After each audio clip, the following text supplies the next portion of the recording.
Welcome back to Hidden Power. This is a Pokemon podcast. My name is DustyGogoat, and today we are going to be hanging out. I got some chicken pot pie here. I got a half a Dunka latte, and we're going to be taking a look at all the things that I have yet to take a look at when it comes to the TeraLeak of 2024. We're on day 4 right now. What I've been seeing, I'm pretty sure the leakers got access. They got their grubby paws on the Gen 6 beta. Is it called like an engine? Dude. And I'm pretty excited. The last thing I saw, what's up everyone in the chat? Last thing I saw was that Southern Kalos was confirmed, which is honestly so insane. Like there's been a lot of stuff going on, so I'm not like, I feel like I'm not like in it. I'm not feeling it.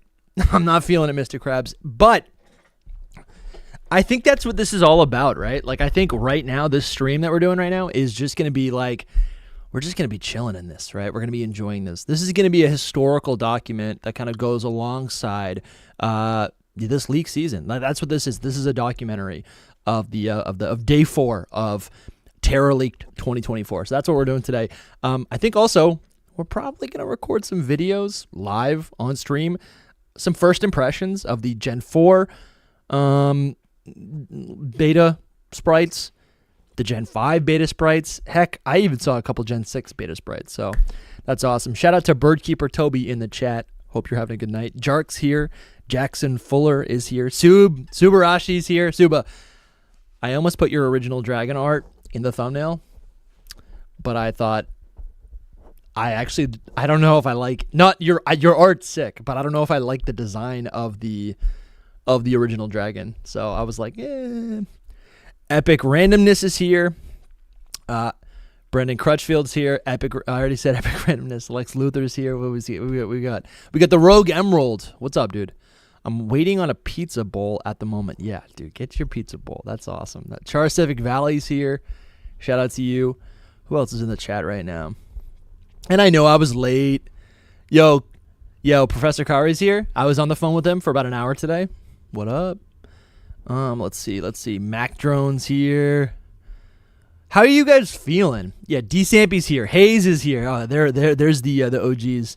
How you guys feeling tonight? How are you feeling? There actually might be some special guests tonight. We'll see. We will see. I can't promise anything, but it might happen. There's definitely some people. I mean, my dog's coming downstairs, so that might count. But what I want to do right now is pull up. Let me just take a look at this. I'm going to pull up some stuff to look at. I mean, I really would like to just... Here's the thing. I want to go on Twitter, but I'm also like afraid to go on Twitter, if you know what I'm talking about. You know what I'm talking about? Let's see this right here. I'm going to go here, You guys can't see what's on... Yeah, you guys can't see this right now. I'm pulling up some beta sprites. All right, save. Open in browser. We're going to put it in this browser. Here we go. And I don't even know how much stuff I actually want to show because there's a little bit of me, a little part of me that thinks, you know, this stuff might be taken down. I just want to hang out though. Like I had so much FOMO day 1. Yo, Gendy's here. What's up, man? Yeah, Brett, the goal today, Sunday, get out of there. The goal this week is to maybe just go live every day. You know, would you guys like that if we just hung out for a while? That'd be kind of cool.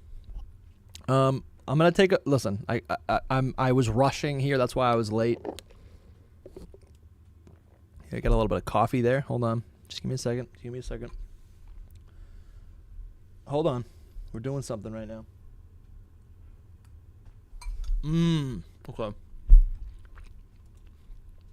Let's see this. I really am afraid to just be browsing on Twitter, not going to lie. Because you never know what's going to show up. Also, I feel like I have like a pop girly feed. It's just like a bunch of Ariana. Let's see. What are we doing here? I want to check out. Oh yeah, here. All right, this is what I saw. And this like really freaked me out. Who is gonna? Yeah, let's just go to Centro real quick, because that's where the majority of the information is gonna be. Kanye says, "I knew the Southern Kalos thing would come up sooner than later. Can't wait till you see the alleged X and Y scrap diving mechanic. Diving mechanic in X and Y. I mean that makes sense because you can do it in Hoenn." And I think there's so many things that are, it actually stresses me out a little bit because I feel like I haven't processed anything. Like nothing. Literally nothing. I feel like I've processed nothing. All right, we got Centro. We just got my random feed. For good measure, let's just pull up Dusty, just so it's there. Little self-promo.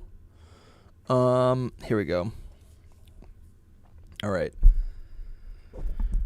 right, here we go. Yeah, nerdy. The shiny sounds in Legends ZA, that's going to be a lot of fun.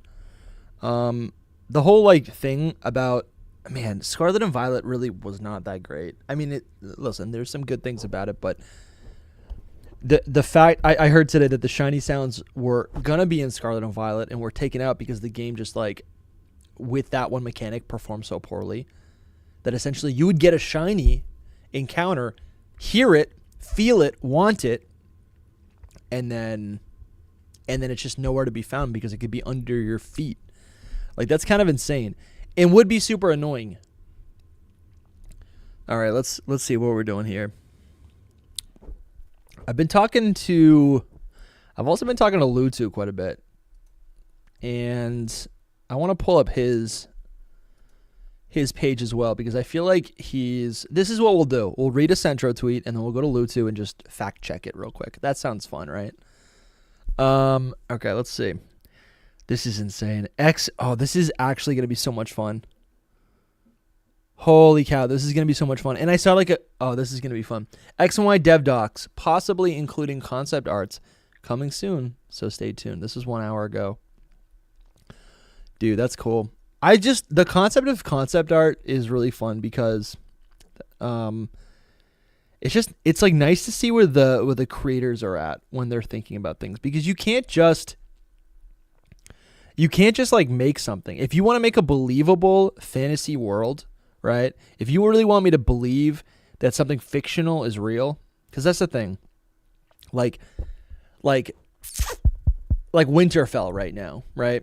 Sansa Stark is in Winterfell, right? I watched Game of Thrones, show's over, she's in Winterfell, and in my mind, she's still there. She's vibing. She's with the community, right? She's making lemon cakes. She's eating lemon cakes. That's so real. It's happening right now, right? In my mind, Professor Sycamore, hanging out in Lumio City. That is real, and it's real to me because it's real to the creators, right? They have to, I feel like it's imperative that you got to believe in whatever the product is that you're selling. And these fantasy worlds are products for sure. So, okay. We got a early scribble of Xerneas. Alurin, we're just hanging out. We literally just started and we're just hanging out. This is going to be kind of crazy. Yeah, dude, the Lady Gaga song in X and Y is crazy to me. That's so cool. What song? Is that a new Easter egg? Is there a song in Gen 7 right now? Is there a song in my copy of Sun and Moon? Is there, what song would it be? Is it, name anyone? Is it, I don't even know. Is it Sam Smith? Is it, let me think. Who was popular in that era? Best songs of, what was that, 2017? Dude, is Kendrick Lamar Humble in Sun and Moon? Or, that's crazy. Wild Thoughts? That's a good song. Where else? Harry Styles could be the best song of the year of 2017 is Slide by Calvin Harris with Frank Ocean. Oh my god. I can hear it in my mind. And that's a summery song. That's the song of the summer. That's the song of Alola. My god. Imagine that little MP3. Here's something. Could could a Game Freak be sued for having intellectual property, Lady Gaga's intellectual property inside of their game and then sell millions of copies? Like, could they actually be sued on the technicality that they're selling someone else's MP3 without a license? That actually kind of, I mean, honestly, someone write that up. Should I write that up? Is anyone a lawyer? Because I'm trying to get some bread. Let's see. All right, Centro. Okay, some Gen 5 beta sprites. Credits to VP for this. Weird. Okay. Yeah, these are okay. So these are the beta sprites. Yeah, these are all just the same. You know what? No, they're not all the same. Hold on. Oh, it's a GIF. Weirdo Woobat. You know, oh, this is kind of cool. Okay, you got the white worm with the cloth around it, and I love this so much better. I feel like Lee Vanny, this whole line, the whole Sawada line, Lumi's not here, so he can't say anything, but the whole Sawada line is really nice. I like, oh, you know what's cool? The concept art, the beta art is out for it, or the concept art or whatever, and like I don't have access to it. I do have access to it, but it's hard to kind of display. Because it's all in PDFs and I have the zip. Let's see. Yeah, like I think this Pokemon's so cute, but I hate the yellow. I really don't like the yellow. I think yellow and green is just not it. It's not cool at all. And I think I never really liked grass and bug type because in Gen 1 it just felt even... No, that's not even true. There's only one Pokemon with the grass and bug typing. But it's not... Like, I think it just has too many... Yeah, that's what it is. It has too many common weaknesses. Like, early game, the flying type makes it so difficult to work with. What is cool, though, that I didn't really notice is it has white down here. And I guess that is a leftover from the white right here. So that's kind of cool. That's a nice little detail, right? Yeah, Blitzel, epic randomness. Blitzel was different. It was basically just one Pokemon, and then they kind of just wanted to make it like... They just wanted to make it like a 2-stage. What is this? Oh, what? I didn't even see this on the first go around. What is this? What is this? It's like a little hippo dog. Hold on. We got Swaddle with Leavanny. And the fact that like Haxorus was supposed to be a dark type is really cool. There, I missed it. Oh, the Swoobat, I missed that. Here. What the heck is this thing? Do you guys know what this is? Isn't that the shiny? What is that? Swaddle's pose remains... Oh, is the white Swaddle the shiny? Or the white Swadloon? Man, Lumi would be so mad right now. I'm not trying to disrespect. We got Swadloon here. Because I like these Pokemon. The concept is great. A little bug that chews leaves. Like, that's a normal occurrence in life. Oh, this is cool. But instead of just chewing it, it also, like, makes clothes out of it. That's great.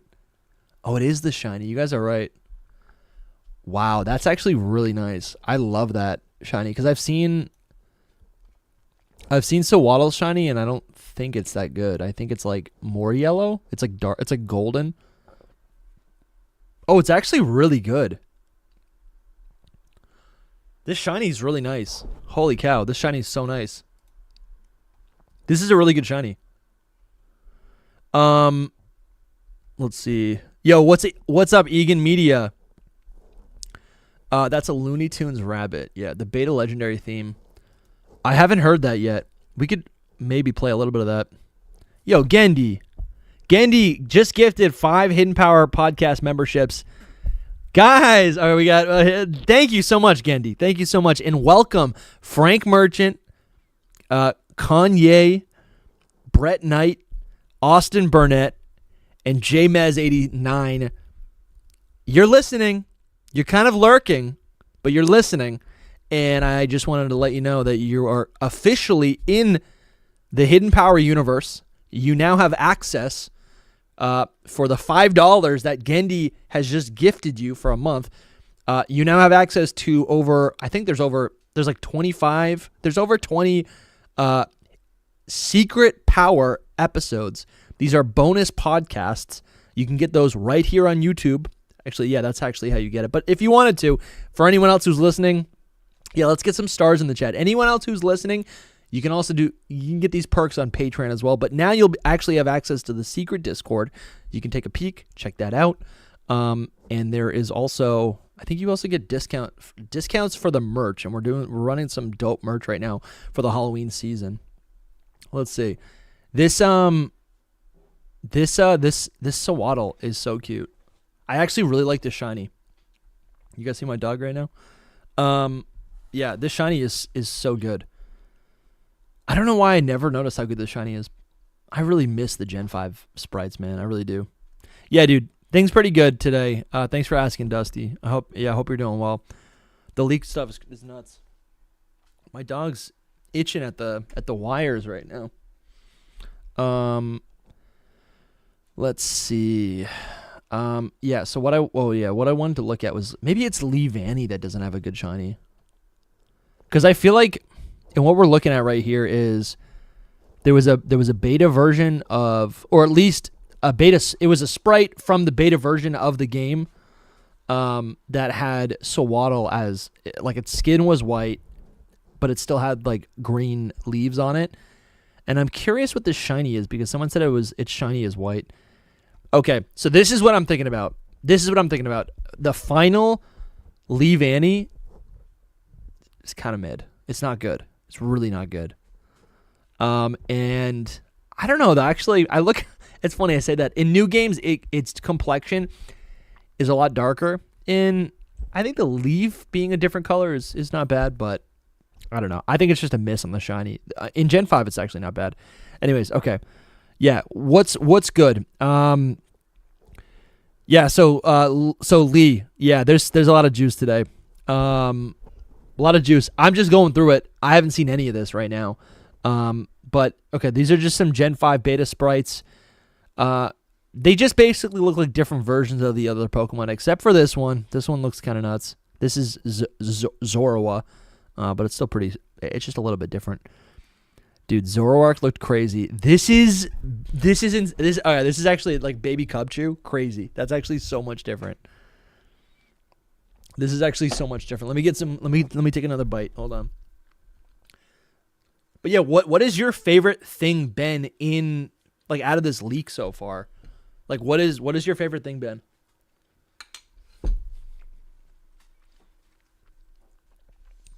Dude, Cubchoo looks so different. And I think I want to harp on this because I just keep thinking about it. I think I love beta Pokemon because it allows you to see where the developers were thinking about certain Pokemon when they created them. Like the fact that, where is it? Here we go. This little Scrafty that you can barely see. This little Scrafty was originally thought up and designed in Generation 3. It was originally going to be the pre-evolution for what we now know as Grovyle. Then they brought it over into Gen 5, and it looks completely different here, right? So I just love the idea that, like, Pokemon start as one thing and then develop into something else. Here, give me 1 second, guys.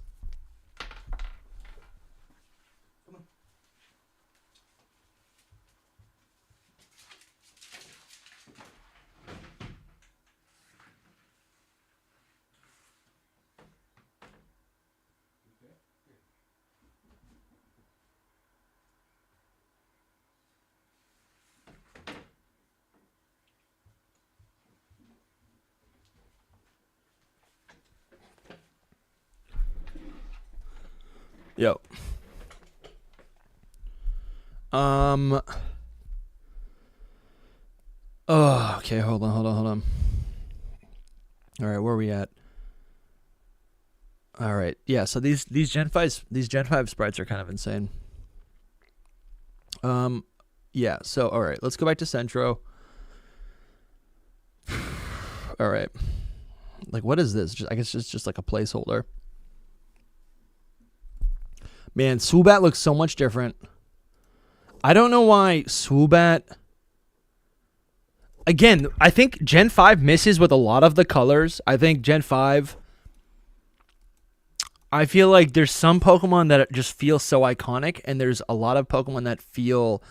Like, they just don't change enough, and I'm not trying to harp on it because it's not that significant. But it's like, Sewaddle's great. I think the two colors should contrast maybe a little bit more.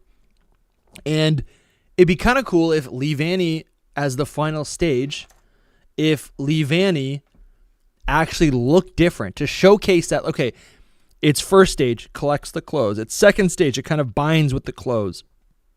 Its third stage, maybe the clothes transforms, right? And you get that nice autumn color, like the clothes now is worn, but it almost like it's like the Pokemon ages up, just like the leaf ages and becomes like more of a reddish brown, right? Like, that's cool. That type of transformation is great, and we see that in Pokemon like Crocodile.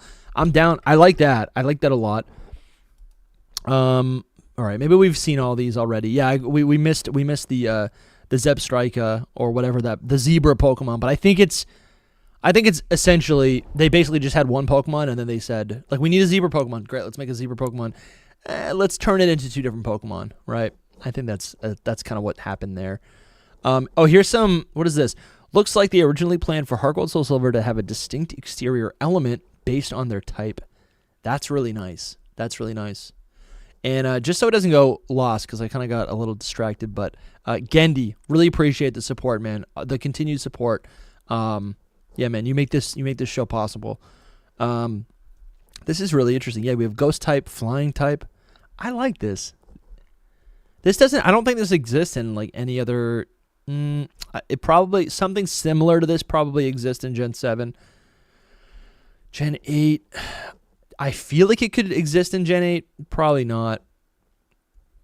Interesting. And does the player, actually, this is kind of interesting. The player right here has a symbol on the back of the hat, and that I don't think that is definitely not in the base game, but like, what is that? Like, I don't know what that is. Let's see. This is cool. Lumi sent me this. We've got Cofagrigus, a new version of Cofagrigus. Like, I don't think this necessarily needs to be a beta version of Cofagrigus. What this probably is just like the depiction of it, like it's like a cave painting or whatever. Hold on.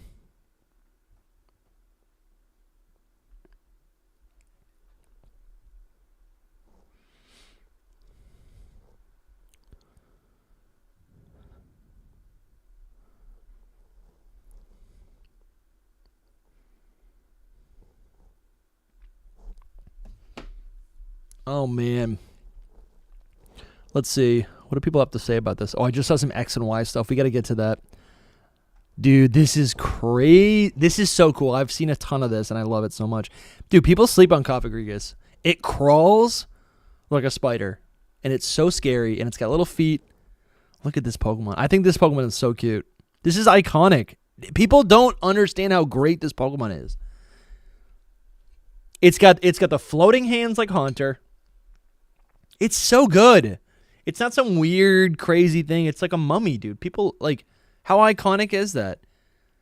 Like, from the time I was a child, you know what a mummy is. You know what a I can't even, look at, I'm trying to make a point. I can't even say it. Okay, I've lost the plot. How do you say it? Sarcophagus, I think it is. Sarcophagus. I think that's right. I haven't said that in 10 years, but like it's iconic, right? This is where kings are buried, right? Royalty, right? And then it's like, well, what if it comes to life? Right?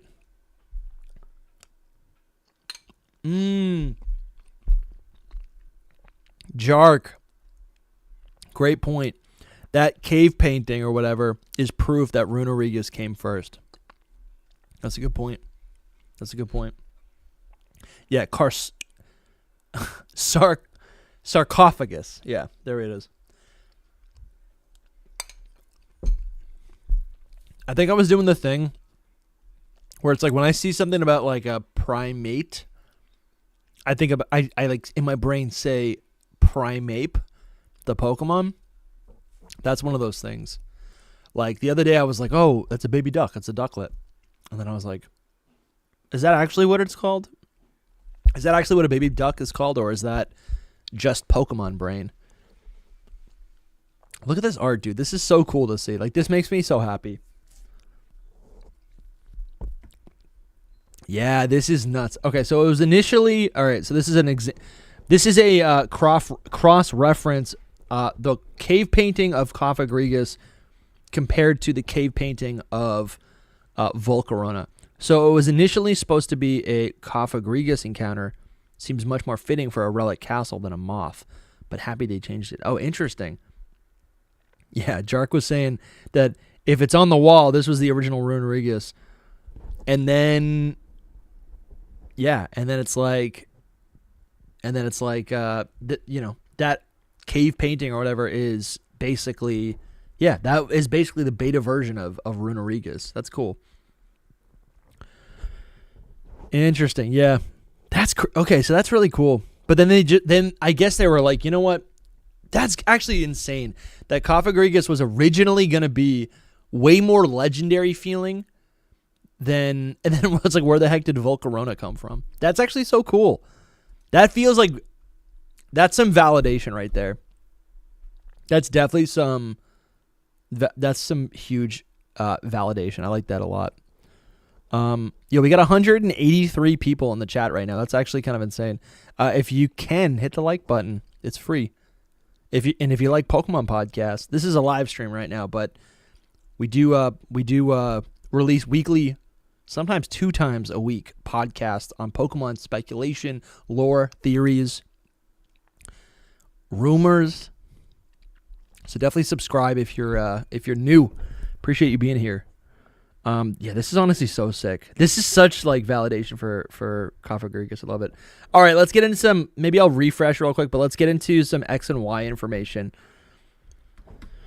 I teased it. All right, but let's get into it. What is this? This is the diving mechanic. X and Y scrapped diving mechanic, dude. That is so cool.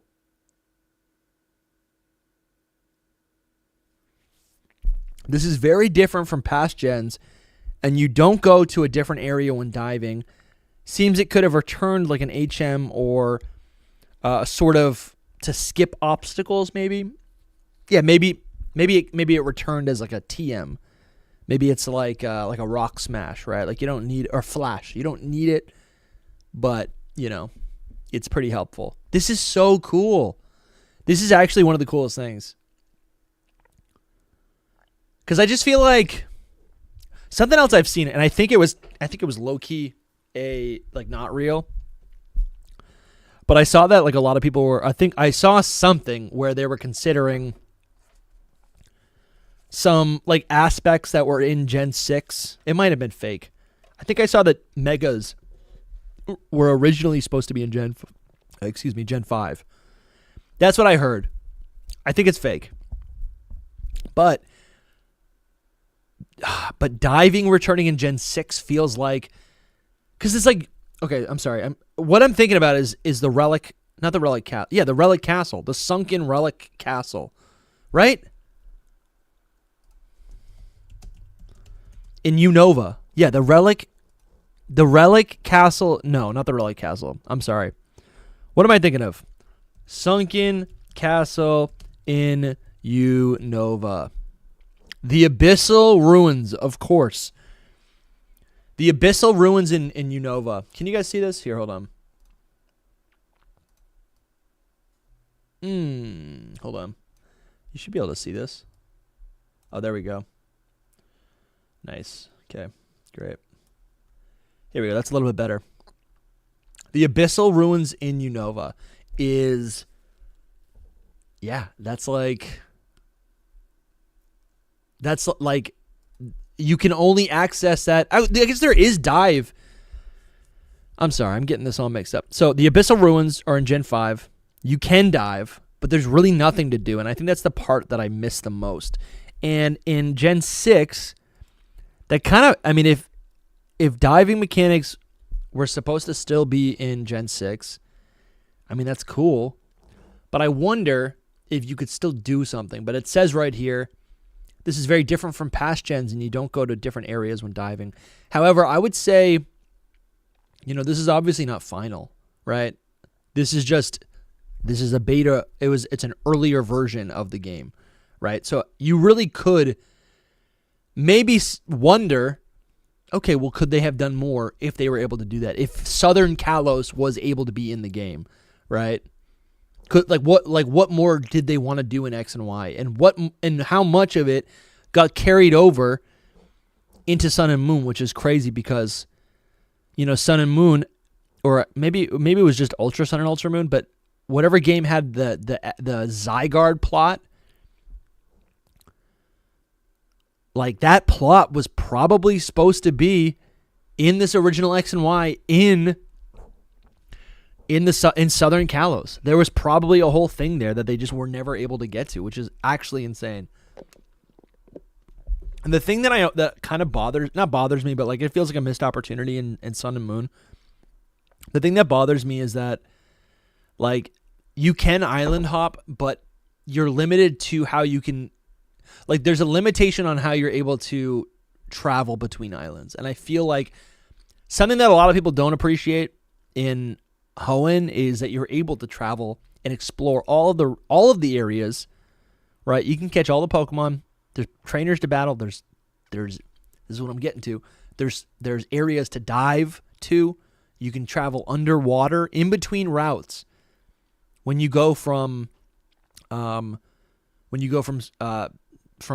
Sutopolis to Moss Deep, right? You can do stuff in between there. And in Alola, you do the Mantine Surf, which is great, but again, like I'm not a skateboarder, I'm not a surfer. I would prefer to see what's in those routes, and obviously it's a limitation. Like Sun and Moon, Ultra Sun and Moon look good, but to be able to have to think that the dive mechanic could be in that game is pretty sweet. That is pretty sweet.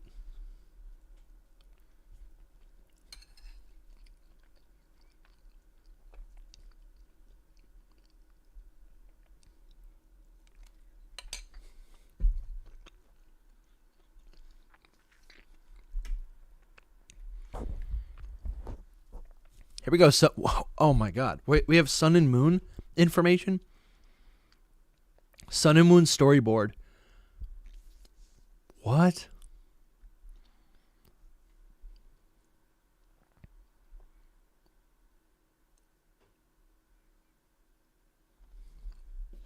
Oh my God.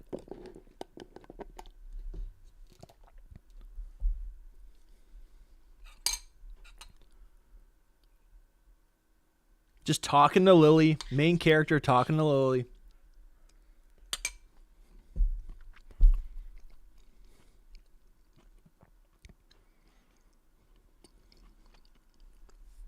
Yeah, Sky King. I don't disagree, but wouldn't it just kill you to hit an invisible wall out in the lake in Scarlet and Violet? That's another thing. Like, I was talking to someone about that. And like in Scarlet and Violet, you can't explore the water, which is nice.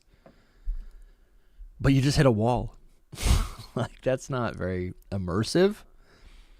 I think those are the Pokemon games that I enjoy the most. Like when I can kind of just like role play to the fullest.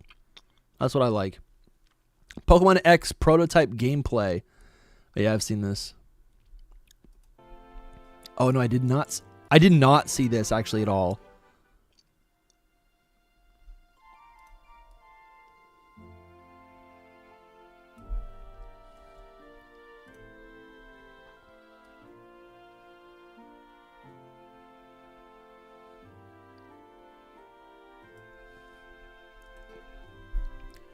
Guys, can I make a point right here? This is just this beta version of X and Y. It's just BDS. Yeah, there it is, nerdy. It's just BDSP. This is Brilliant Diamond and Shining Pearl. And hear me out. I think it actually looks a little bit better than Brilliant Diamond and Shining Pearl. I think it has a lot more charm to it. But because I feel like Brilliant Diamond and Shining Pearl were trying to lean into the chibi aspect. They were trying to make it look... It was almost like a caricature of itself. You know? And this is nuts, dude. Yeah, it was like a caricature of itself, and I feel like this early beta version... Oh, dude, this is so cute with the signpost that just kind of flickers. It just kind of like... It looks like an actual signboard. The overworld lighting is really good in the prototype. I can kind of see that. Yeah, you can see there's some shadows here. Like, this is really charming. And I wonder... This is nice, dude. I like this. Because, like, base, sun, and... I never thought X and Y looked that good. I really do... I don't think X and Y look that good. I think they could look good. But the idea of... And, hey, maybe this was necessary at the time. I don't know. Maybe it was necessary at the time. But, like, I don't know. I mean, I guess it's fine. No. I like this. When we're close up to the Pokemon... To the character, the Pokemon character, when we're up close to them and you can see their height, that's great. I think in the overworld, it's not... I don't think it's a very good creative decision. I think we're still playing top down. I think that's an issue that I don't really... That's something that, like, bothers me about X and Y. Like, X and Y, it's created on a grid, but you still have to move around the world, like... On, I guess by default, you're traveling on your roller skates, so you're really moving in like you know, what is it, whatever that's called, what is that, 360, or it's like you can move in any direction. You're totally free. You have free reign over the grid environment, and what happens is you bump into stuff, and it doesn't feel fluid, and you're always moving too quickly. And sure, maybe now that has like some nostalgic charm to it. But I don't feel like it makes a very good experience. Brilliant Diamond and Shining Pearl has a similar issue to that. I would almost want them to just like lock me to the grid. I think Brilliant Diamond and Shining Pearl would be a lot more fun, BDSP, if you just locked the grid. Give me the grid. You know? I like this. These little characters, so cute. I love Hoenn. The amount of times that I've played Hoenn is crazy. Yeah, omnidirectional. Omnidirectional. Thank you, Chadwick. Appreciate that.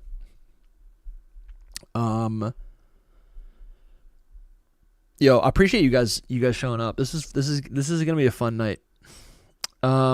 Very early Unova map sketch.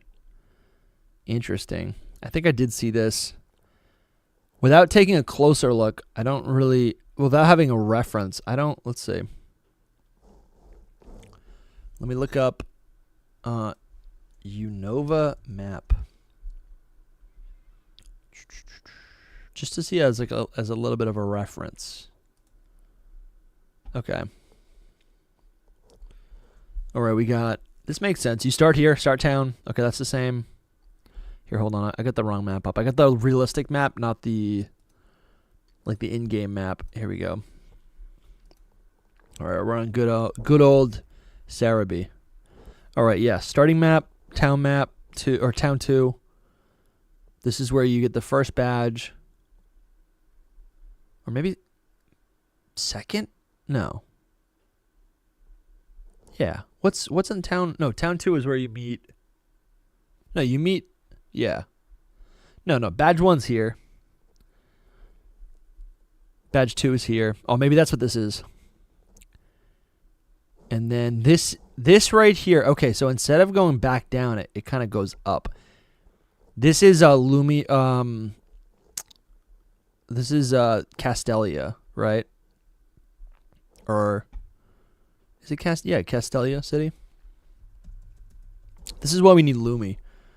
Yeah, it's Castelia City. I got it. I got the juice. All right. Castelia City should be in original beta, or at least in the sketch of Unova, was a little bit further up than it should be. We got the Liberty Garden here.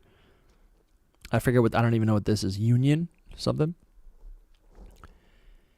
And they basically made it a little bit more drastic where you go, rather than going left and then banking up, you kind of go up and then you go up again so that it still adds up.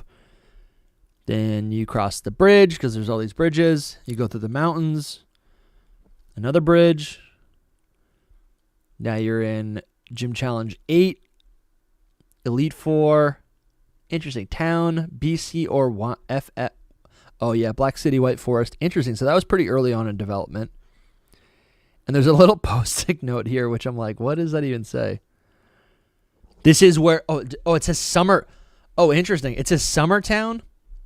Wait. Summertown, does this say like Wintertown or something? That's kind of interesting, because that is kind of a summer town. But to think about the seasons, right? Like, I guess winter would be up here. Winter, summer, fall. No, wait. Spring's here. Summer, fall, winter, spring. That makes sense. If that is what's happening. And it makes sense because I feel like down here, I think it's over here, actually. That's the fall city.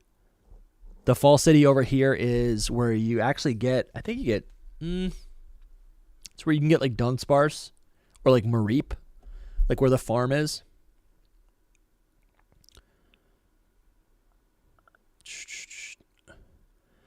Lumi says, how do I get into the server with the leaker? Oh, dude, and by the way, shout out to Lumi's wife. She just said the Area Zero Atlantis stuff was probably a hint to Greece. Atlantis is from Greece. Never even put that together is what Lumi wrote, but neither did I. That's incredible. Shout out to Lumi's wife, Sarah. One of our Elite Four members in our Battle League that's in our Discord.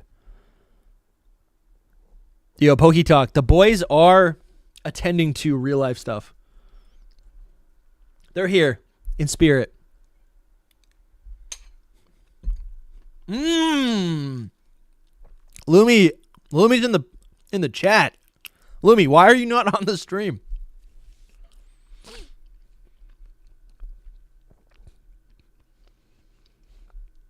Guys, we got over 200 people here in the chat right now. Hit the like button. All right, this is not a post. It's actually there. Yeah, that's the Lady Gaga stuff. Let's see. Daunt wasn't originally planned for Pokemon Horizons. The character was created later. Oh, also, listen. If it goes without saying, we're talking about spoilers. I just read something that looked like it might be anime related. I don't know. I don't follow the anime, so I might say something that's a spoiler. I really don't know. But I'm not going to try to cover anything that's a spoiler. I'm just saying. Daunt wasn't originally planned for Pokemon Horizons. The character was created later.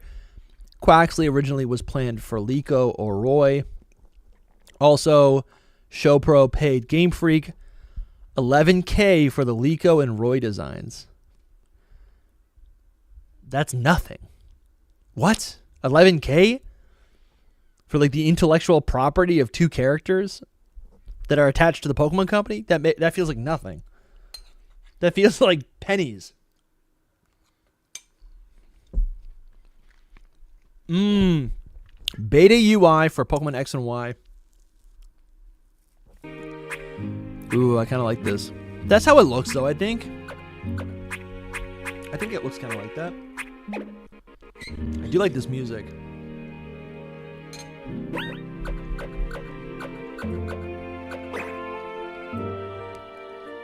Ooh. Dude, Pikachu is ready to fight. That's cool.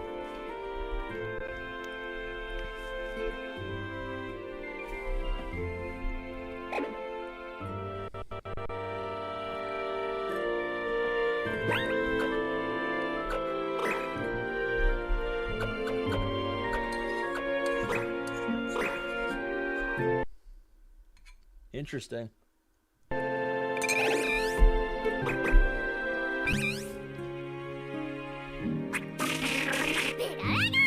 Dude, the Pikachu triggers me.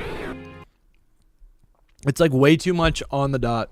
Yo, Devin Knox with the $5. Dude, thank you so much for supporting the stream. Can we get some stars in the chat, guys? Some Hidden Power stars, please. Dude, Devin Knox, thank you so much. Devin says, I feel like you guys are holding back ZA goodies till you get to Gen 9 leak stuff. What do you mean by that? I feel like us are holding back Pokemon ZA goodies till you get the Gen 9 leak stuff. Like the leakers are holding back stuff? Probably. I mean, yeah. I mean, Soul Lumi and I were holding back some stuff. Gendy, enough with the gifted. Gendy, thank you so much for gifting. 5 more people are now Hidden Power podcast members. Dude, thank you so much, Gendy. Chara Civic Valley, Lee Dorley, Subarashi is a member, dude. Suba's already in the secret Discord. Suba, dude, welcome, dude. Kiara is in the chat, or is now a member. Lewis is now a member. Oh man, I love this so much, dude. Welcome, all of you. Thank you. Some of you are lurkers. Some of you are longtime fans. This is epic. You guys now have access on YouTube to over 20 podcasts. I think it's like 26, 27 podcasts that are exclusive to channel members. Exclusive to channel members. And you also get access to the secret Discord, of course, where you can participate in the Battle League. We have a ton of Battle Leagues that are going. We have an ongoing Battle League, but there's also a Halloween themed, a spooky Battle League going on right now. That's a lot of fun. Lumi's participating in that as well. You can also battle me in the main Battle League, collect 8 badges, and you get to challenge me as an Elite Four member, which is pretty fun. And you can find out who the champion is. So there's a lot of stuff going on in the Discord. Definitely get in there to get full access to your. Reach out to us if you need help as well. There are some posts on ways to link your YouTube channel membership with the Discord. So yeah, thank you, Gendy, for gifting everyone those chats. That's awesome. We're always trying to get more people in there. Devin Knox with another super chat. Thank you so much, man. The ones drip feeding with daily gen stuff. Yeah. Devin, I think you're right. I think people are trying to drip feed it a little bit, which is fine. I'm honestly fine with that because that allows us, as a creator, like it is nice to be as a fan first. It is nice to be able to just like relax a little bit and kind of go through this stuff at a slower pace. It does get really overwhelming when a lot of stuff's just dumped on us. I enjoy when like one thing happens and everyone can kind of just like chew on it for a couple days. So I think we're going at a nice pace, but I also, from what I've heard, there's certain parts of the Tera leak, right? There's certain parts of the terabyte of the files that I'm pretty sure are encrypted. So people were able to get through a lot of stuff easily, but then the encrypted content, that is what has now stopped people from getting access to. And I think we're just getting access to the X and Y stuff at this point. You know what I'm saying? Yeah, Lumi says, Gendy, you're a madman. Thank you so much. And yeah, thank you, Devin, for your support. Let's get some stars in the chat, guys. Let's see. Ooh, dude, Tera K. Welcome to Legendary. Tera K. Thank you so much. He just became a Legendary channel member. Thank you so much, man. Appreciate it. Definitely get into the Discord and we'll hang out. We also what we do as when you're a channel member or if you support on Patreon, when you're in the Discord, you can also what am I trying to say here? You can also participate in the live call-in shows that we've done. We've done a couple so far. We definitely want to do more now that the holidays are approaching. I think it'll be fun to like just get people on the phone, get people talking, hear from you, like literally have like a one-on-one conversation with whoever participates at that time in the Discord. Yeah, so super excited about that. And yeah, also, yeah, if you're not in the Discord, maybe you can't afford it, and that's fine. Where is it right now? I don't have it up right now. We have a new phone line. Let's do this. Let's go to youtube.com/Hidden Power Podcast. Okay, hold on. Hidden Power Podcast. This should be easy to find, right? Community. If you want to call into the show and leave us a voice message, you can do that. And what happens is then we'll read your phone number. I'm sorry, we'll read. Oh my gosh, we will read your voicemail on the podcast, and it's kind of a crazy time, and answer your voicemail. This is the number right here, 617-575-2631. If you want, give us a call, leave us a voice message, leave us a hot take, a question, something that you maybe discovered reading the manga or watching the anime, maybe a theory that you just thought up of. Share it with us, Let us know. We'll listen to the voicemail, we'll talk about it, maybe make a whole theory about it. We'll add to the theory. But right here is that's the number, 617-575-2631. It's on the about page, like in our whatever you call it. Where is it? Manage video custom right here. It's in it's on our about. So right here, call 617-575-2631.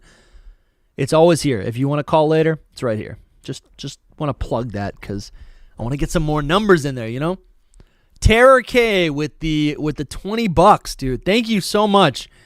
Dude, thank you so much, man. This is huge. Come on, dude. Let's see some stars, baby. Let's see if I can let me see. My favorite star is actually the falling star. That's my favorite. There's some other ones, though. Dude, thank you so much, Tera K, for supporting the stream. This will make up for me not subbing months ago, hopefully. Okay. You guys are fantastic despite some garbage takes here and there. Winky face. Dude, appreciate you so much. No one needs to pay anything. But your money directly supports the show. We're trying to get to the point where we can start uploading, and we're like halfway there. Some weeks we upload multiple times a week. Sometimes we don't. We're trying to push more and make, do the rumors. I know a lot of people like the rumors, so we've been putting the rumors out in the rumor channel. We've been trying to do more, but we're trying to get to the point where we can do actually like a lot more regularly. We want to expand. We want to do more Patreon content, Let's Plays. We have so many things planned.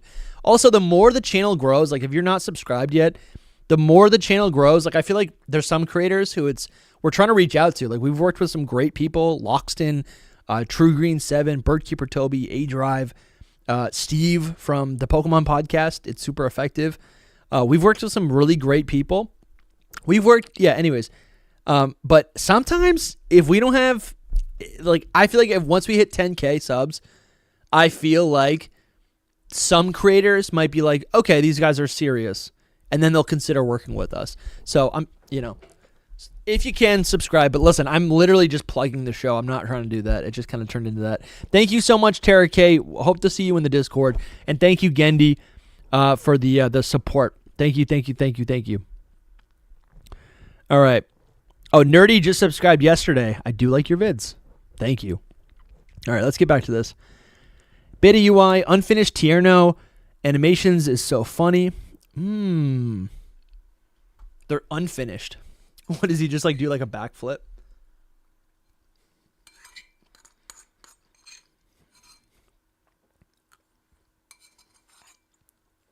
Wait, did I miss it already?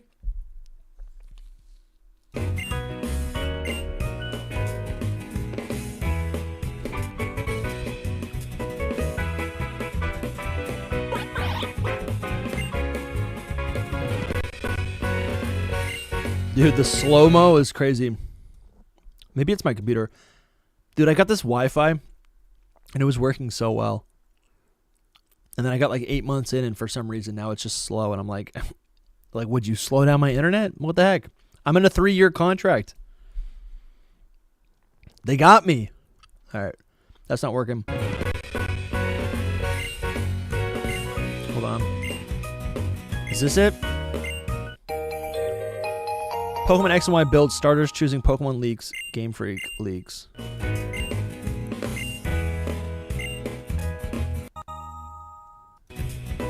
What? All right, that was interesting. Oh, spoilers about Gaia. Not going to read that. Sorry, guys. No Gen 10 spoilers. I'm not going to do that right now. Yeah, it's the Pokemon Company. They know. Oh, this was cool. So, high-res Pokemon art. This account is great. We've had them on the show, on the podcast. But he messaged me this morning. I'll actually pull that up a little bit. Yeah, I'm gonna read this and then I'm gonna read what they sent me, because we just did on the podcast actually Thursday. On Thursday we're gonna be dropping our first impressions of the Gen 3 beta Pokemon. And we made a lot of assumptions. Like, it was kind of fun to like mix and match like which Pokemon are like we're supposed to be related to which other Pokemon. And I think there's room for speculation because we don't really know. And I'll just say like my biggest one, the one that I was most excited about, was that like the golden Gulpin that looked like an egg was right next to the green and gold Tropius, the beta Tropius. And it almost looked like it was a dragon egg that hatches, and you can see Tropius has this crest on its chest, right? Almost as if the shell was still there. That was just kind of like an immediate theory, but I love the concept. Like I like the idea of like a monster cracking out of an egg. Like, let me pull up this Yu-Gi-Oh card. Yu-Gi-Oh, I think it's like Rian Yu. This might be it.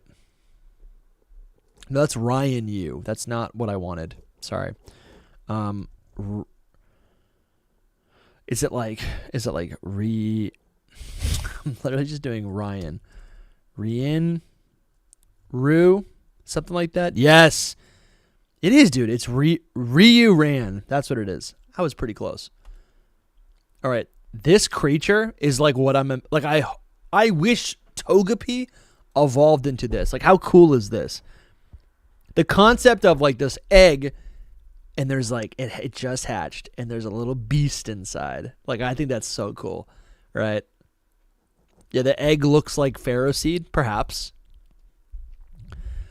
Yo, Tim, what's up, dude? What's up, Tim? Dude, Tim, honestly, you don't always agree with us, but I like reading your comments. I always like reading your comments. I'm always like, oh, what is Tim gonna say today? How is he going to critique the show? But Tim says, now that the Mega Zeraora concept leaked, we should get the Mega Zygarde picks. Tim, did this just leak? Yeah, so this is Ryu Ran, such a cool card, and this is essentially the toon version, the manga version, right? It cracks out and it becomes like you just see the monster. That's how I imagined. That's how I imagined this Tropius. Like, it was an egg, it cracks. Anyways, my point is, I'm getting a call right now, and it is a spam call. My point is, okay, Hi-Res posted this, okay. So the headline is Confirmed Proto-Evolutionary Alliance. And I don't know if I totally believe this. And we like Hi-Res. Hi-Res is great. He does a lot of great work. We've had him on the podcast. Definitely go check out that video at some point. It's on the channel. But he goes, after reading the March 2002 decks, these are all the confirmed evolutionary lines for the Protomon. I think that's an interchangeable word for like beta Pokemon. Earlier versions of Pokemon. At least as they were planning to group them. I included exclusively the ones explicitly mentioned to be related. Of course, there are visibility more like Flygon. Or there are visibly more. Yeah, he saying like there are other ones that we can see but are pretty obvious. Like there are, of course, there are obviously more like Flygon. Yeah, and I agree. And this is definitely cool to like pair these together or whatever. Yo, John Africa, welcome to the channel, to the Hidden Power universe. Thanks for becoming a channel member and supporting the stream. Yeah, people are welcome to join here on YouTube or also on Patreon. John, make sure you join the Discord. You can link up your YouTube channel to your Discord account and get into our secret Discord. It's exclusive to podcast supporters and like yourself and a lot of our creator friends. Like pretty much everyone who's been on the podcast is also in the Discord, just by the way. Yeah. So, but yeah, thank you, John, so much. Glad you're here, buddy. So confirm proto-evolutionary lines, and you can see like Lotad is here, and it says that it evolves into Lombre. There's a bunch of these here, and there's some that I didn't even make the connection of, right? Because the list that I was going off of, they're all mixed up, you know. And there's some here that I didn't know that I'm glad to see connected or whatever. But I think it's also interesting that like this Lotad and this Lombre look nothing the same. And I wonder if they weren't supposed to be the same. If originally they were actually just like created separately and then eventually brought together. And I think that's what the way I'm interpreting this diagram, that's what this is. This diagram is saying like, hey, these two Pokemon that look really different, they're actually part of the same evolutionary line today in 2024. But they weren't originally. I feel like there's room for interpretation here. That's what I'm thinking, right? And so what did High Res message me? He goes, I grouped them here. Of course, most of these this is a DM. Of course, most of these might have not been designed with an evolution in mind and grouped together in March of 2002, which is when the game started to come out, right? These are mostly plans. The question mark might have never even existed, and also more than just there are visible, obviously, into evolutionary families like Flygon, yet it's not explicitly mentioned in my sources. Tell me if you have more sources for confirmation. Thanks for sending this. Yeah, so basically, this is a great resource, but it was just cool to like that he also sent me something, and I realized, oh, this is really just a lot of speculation. So I've been seeing this, and I think I even left a comment, and then someone was like, no, you're wrong. Look at High Res. And I was like, well, he's also making assumptions or whatever. Dude, okay, free Metroid hat with the super chat. Thank you so much. Thank you so much, free Metroid. Let's get some stars in the chat, baby. Star. You can even do, this one's fun, the star face emoji. That one's kind of fun. Free Metroid hat says, do you think we will get Pokemon Coliseum and Gale of Darkness on Switch 2? Also, what would you like to see in a sequel to those games if we ever got one? That's cool. This is a little off topic, but then what I'm thinking is like, could there actually be some information? I know Game Freak did not develop those games, but could there actually be some information about those games in this leak? Could there be like source material or whatever, concept art of Wes, right, in the Snag'em machine?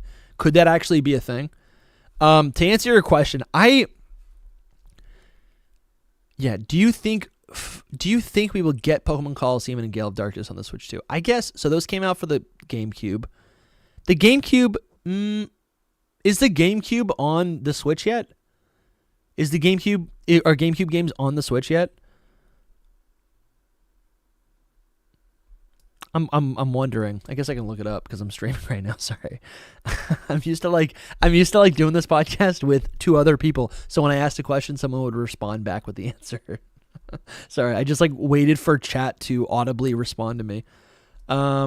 Let's see. GameCube on Switch Online. Let's see. I don't know, dude. I don't think it is. I think people just want it to be.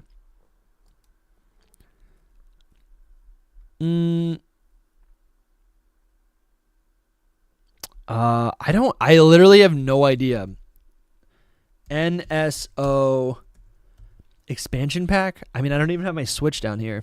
Let's see. I don't want to hear it in the chat. No, I do want you guys to tell me, but like also, Let me just look it up, I guess. No. So the GameCube is not on the Switch. I think, hear me out, because Game Freak did not create those GameCube games, Pokemon Coliseum and Gale of Darkness, which, for the record, I have a copy of Coliseum right in that box over there with some other sitting cuties. I got Scizor right here, always just staring at me, right? I have it. I'm a big fan. I played that. I have a really core memory playing Coliseum. I was sick. It was nasty. I was a kid doing a lot of, just being sick. And I made it look a little fort. And I was like, oh, Mom, I'm going to be home for a couple days. Let me move the TV upstairs. And I'm like, bear hugging the TV, trying to get it upstairs. And I plugged in the GameCube, yada, yada, yada. And I just gamed, and it was amazing. That's a big core memory. So I love these games. A lot of people don't like them. I like them a lot. I've played them as an adult. I don't think they hold up as much. They're not as long as I remember. So do I think Pokemon Coliseum and Gale of Darkness could end up on the Switch too? Because that was the original question that I totally skirted. Yeah. So yes. If I think they're going to end up on NSO, if anything, because Game Freak did not make these titles, I think they're eligible to be on the NSO possibly. Kind of like with Pokemon Stadium. And they're even honestly, that I think Pokemon Stadium being on the N64 NSO library, I think is kind of a precedent for Coliseum and Gale of Darkness ending up in a similar situation for sure. That's kind of what I'm thinking. But what would you like to see in a sequel to those games if we ever got one?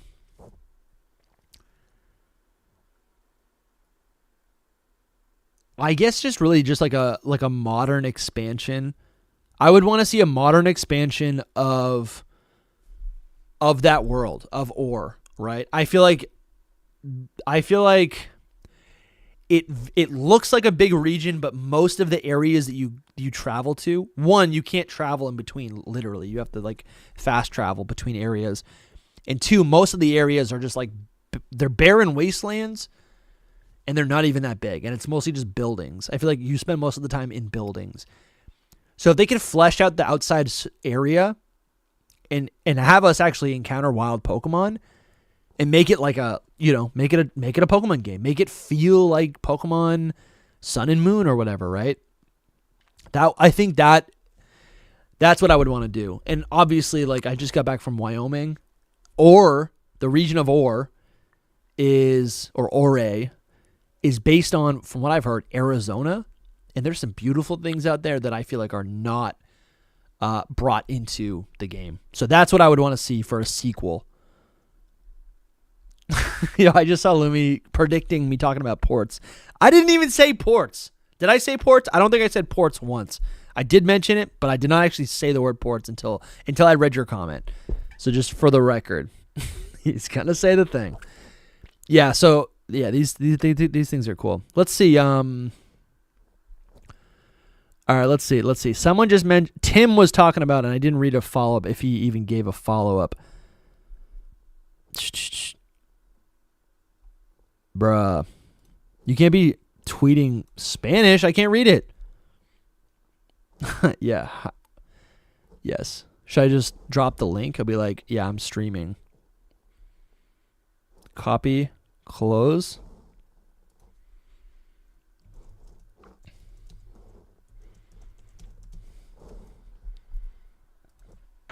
Oh my goodness. Let's see. Dude, this thing is so cool. Lumi. So basically Lumi, I know you guys don't like Cofagrigus like that, but this was the original Volcarona. So cool. This was supposed to be a legendary Pokemon, which is incredible. So great. Love it. Love it. Let's see. There were some people who wanted to join, but let's see if they're even interested. Let's see.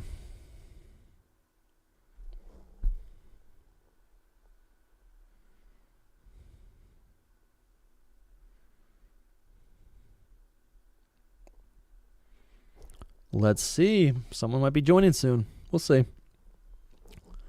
All right, we got the map. We got the diving. We did the anime. We did the UI. There's still so much to talk about. Crazy. Yeah. Dude, I do need to play. Some of these games, it's like, they're exciting, but I'm like, I don't know. Like, I tried to play X and Y when ZA was announced, and I kind of fell off. It was fun a little bit. And don't get me wrong, I actually love this, that we see the Sugimori key art. I love that we see that in battle, in game. That's actually really cool to me. It's nice. Like you don't really see that anywhere else. It becomes really unique, I think. All right, Pokemon X and Y beta versus legendary theme. Could this get me banned? Let's see. Can you guys hear this? Yo. Okay, Gendy, enough. No, just kidding. Here, dude, we got the special music for you just in time. Gendy changed his profile image. Gendy with another gifted 5 Hidden Power Podcast memberships. Gendy, you are the Delibird. Gendy, you are gifting everyone, dude. Bro, Gendy, thank you so much for gifting more supporter. Gifting more. I don't even know what I'm saying. Gendy, thank you for the memberships.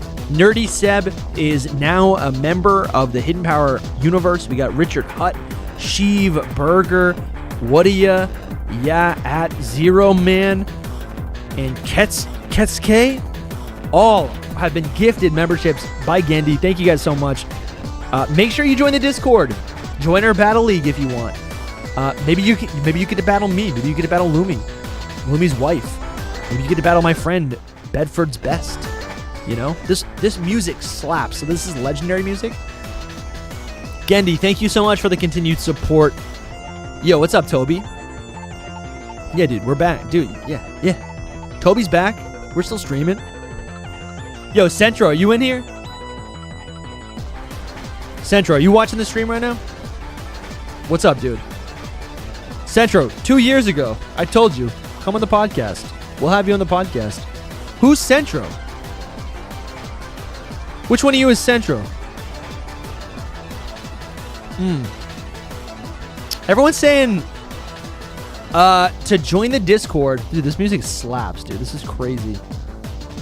Dude, I don't even know if Centro's in the chat. Everyone's saying hi, Centro. Did I read it? Who's Centro? Yo, R3D, Red, welcome to the legendary membership of Hidden Power Podcast. Thank you for your support, man. Thank you for your support of this show. Yeah, dude, everyone's saying TeraLeak's in the chat, but I'm like, I don't see. Who is Centro? Is Gladiator Gibble? Is Gladiator Gibble Centro? Dude, this music is crazy. So this music shows up when aliens show up. Interesting. The beta version of it is so good. I wish they mixed the two together. I just don't think I remember the music. Yo, Carson K. I knew it, dude. I saw you we read something of yours earlier. And I was like, I recognize his username. I think that's your username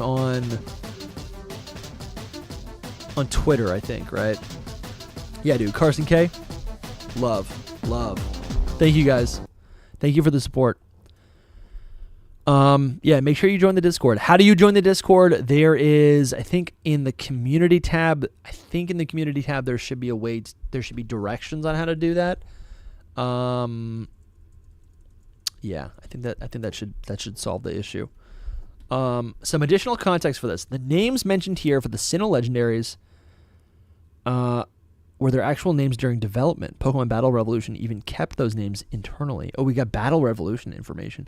Giratina also didn't exist yet in its current form, as it was originally a completely different Chimera sub-legendary. Yo, that's cool. I don't know if we actually knew that it was a Chimera, or if that's just kind of like a loose application of the word. on this Pokemon. But like, come on, type null. That's what this is. That's so cool, right? Type null was not Giratina. Type null is based on Arceus. It's so cool. It was reworked as the third legendary and incorporated into the lore later. Pretty sweet. Battle theme and counter theme for Team Flare. Okay, I'll recognize this because it's Team Flare. Yeah, I recognize this. I wonder if this music is any different. Wait, is this the Dusty Power podcast? Dude, this is... Don't tell the guys. No, this is Hidden Power podcast. But, you know, some hidden lore. I don't know if you guys remember. I had a podcast for a while. I think I was like...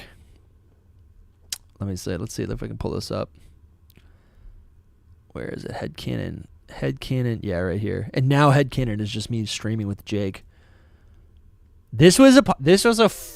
Listen, a year ago,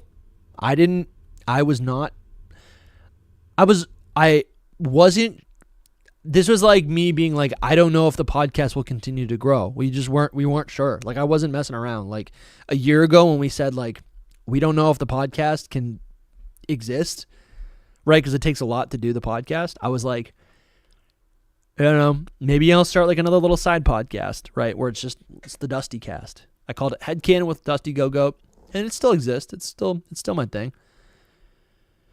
I did a lot of podcasts. We had guests, dude. We had guests on the podcast. This is a real Toby guest episode, right? Like, this is a lot of podcasts, right? And I actually love the branding. And I've thought about maybe just taking that and being like, when I'm alone, we do it on Hidden Power. But then I said, nah, dude. Hidden Power all the way, baby. Because you guys have shown up for the support. You guys have shown up. You've told us. You want the show. We're here. Pokemon Legends ZA Leaks Part 2. This is hilarious. This is not even a real leak. But it's a goodie. Pokemon Legends ZA Leaks Part 2. Stunfisk is in the game. The shiny sound from Pokemon Legends Arceus is back. Let's go. That is so good, dude. That is so good. I know we talked about it earlier, but it really is so good. That little noise. Dude, it's beautiful. It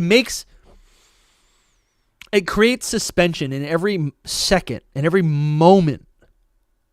Right? It creates suspense in every single moment of the time that you're playing the game, right? Whether you're streaming or by yourself, at any point, something epic can happen, right? You could find a shiny. That's a moment. Yo, Centro, if you're in the chat, people are saying you're a little incognito right now. Don't be shy. Listen. This is a peaceful place.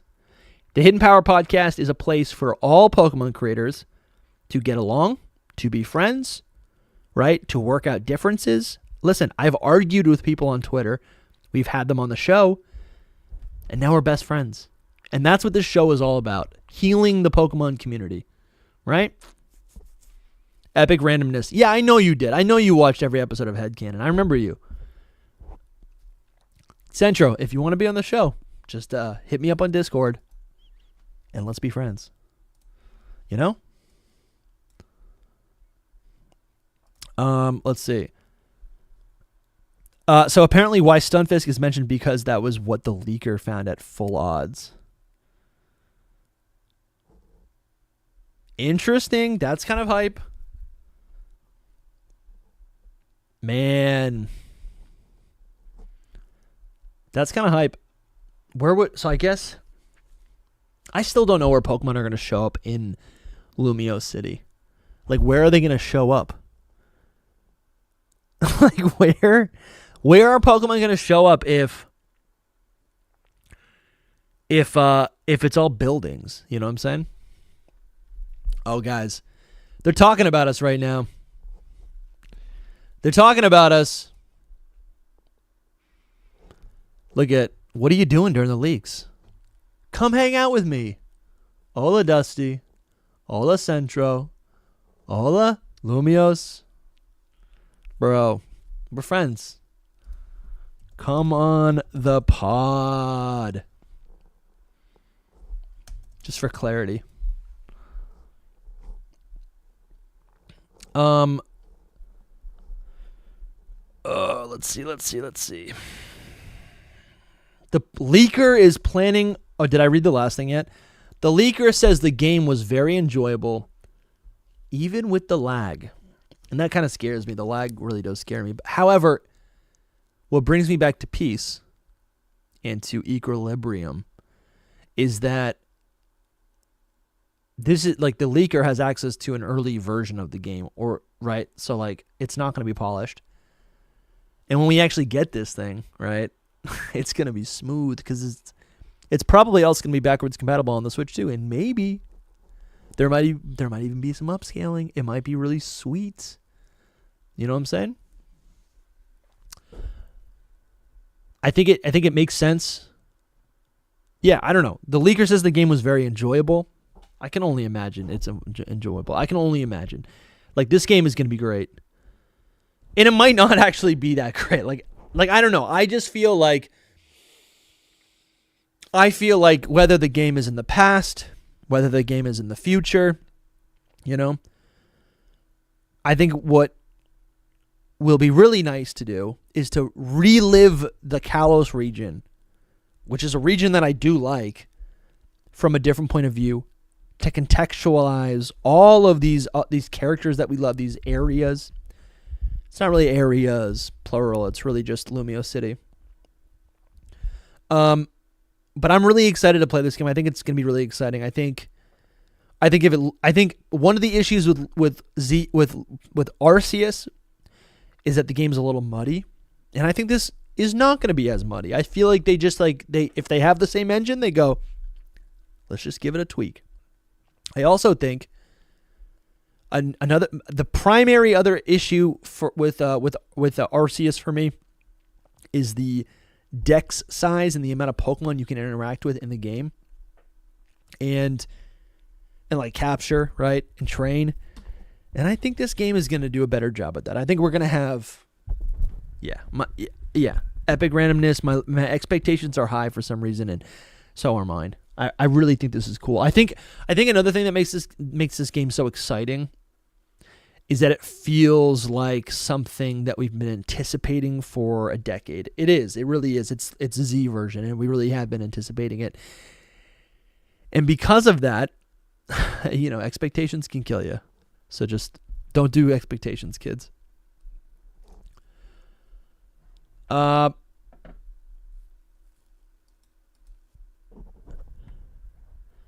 think we got a guest, guys. Yo, Jake, what's up?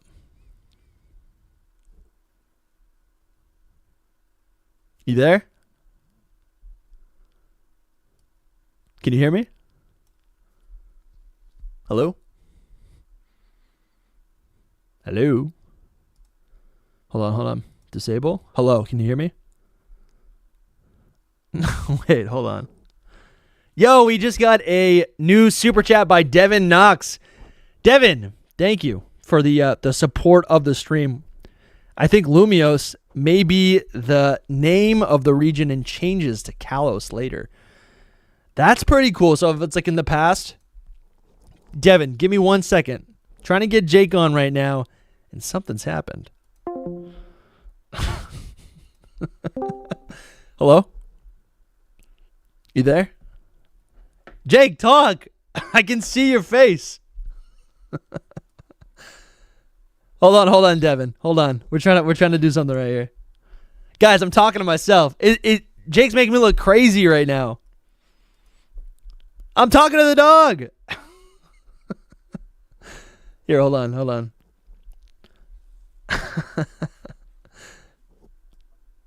Can you hear me, Jake? Just nod your head.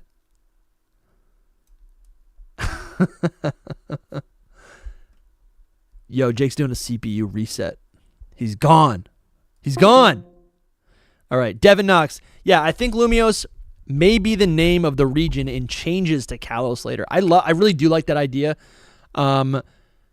Basically what we had with Hisui, right? Like Hisui was what the region was once called, and over time, it depending on whoever establishes it, instead of being this like ancient land, gets a more modern name in a more fitting way, which is normal. I mean, there's a lot of things usually come along with that. When there's a switching of hands, when there's a passing of ownership. But I really do like that the idea that we could potentially learn more about Kalos in that way, in that context, would be really refreshing.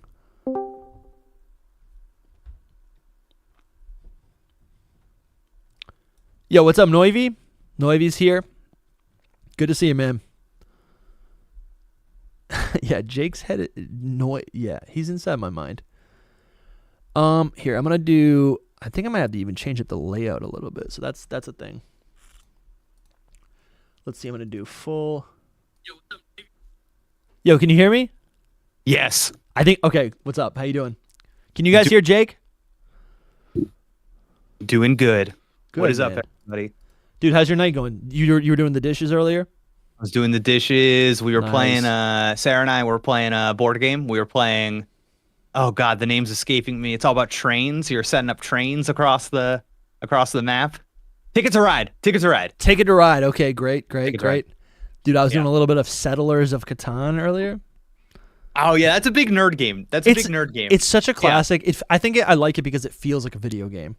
Yeah. Oh, interesting. Okay. Right? It's yeah. We played till about 10 points, and I feel like every time someone is about to win when you get the 10 points, the game's getting good. Like everyone else is like, I'm just getting some momentum. Like, can we keep playing? Wow. So we played till 15, and it lasted an extra hour.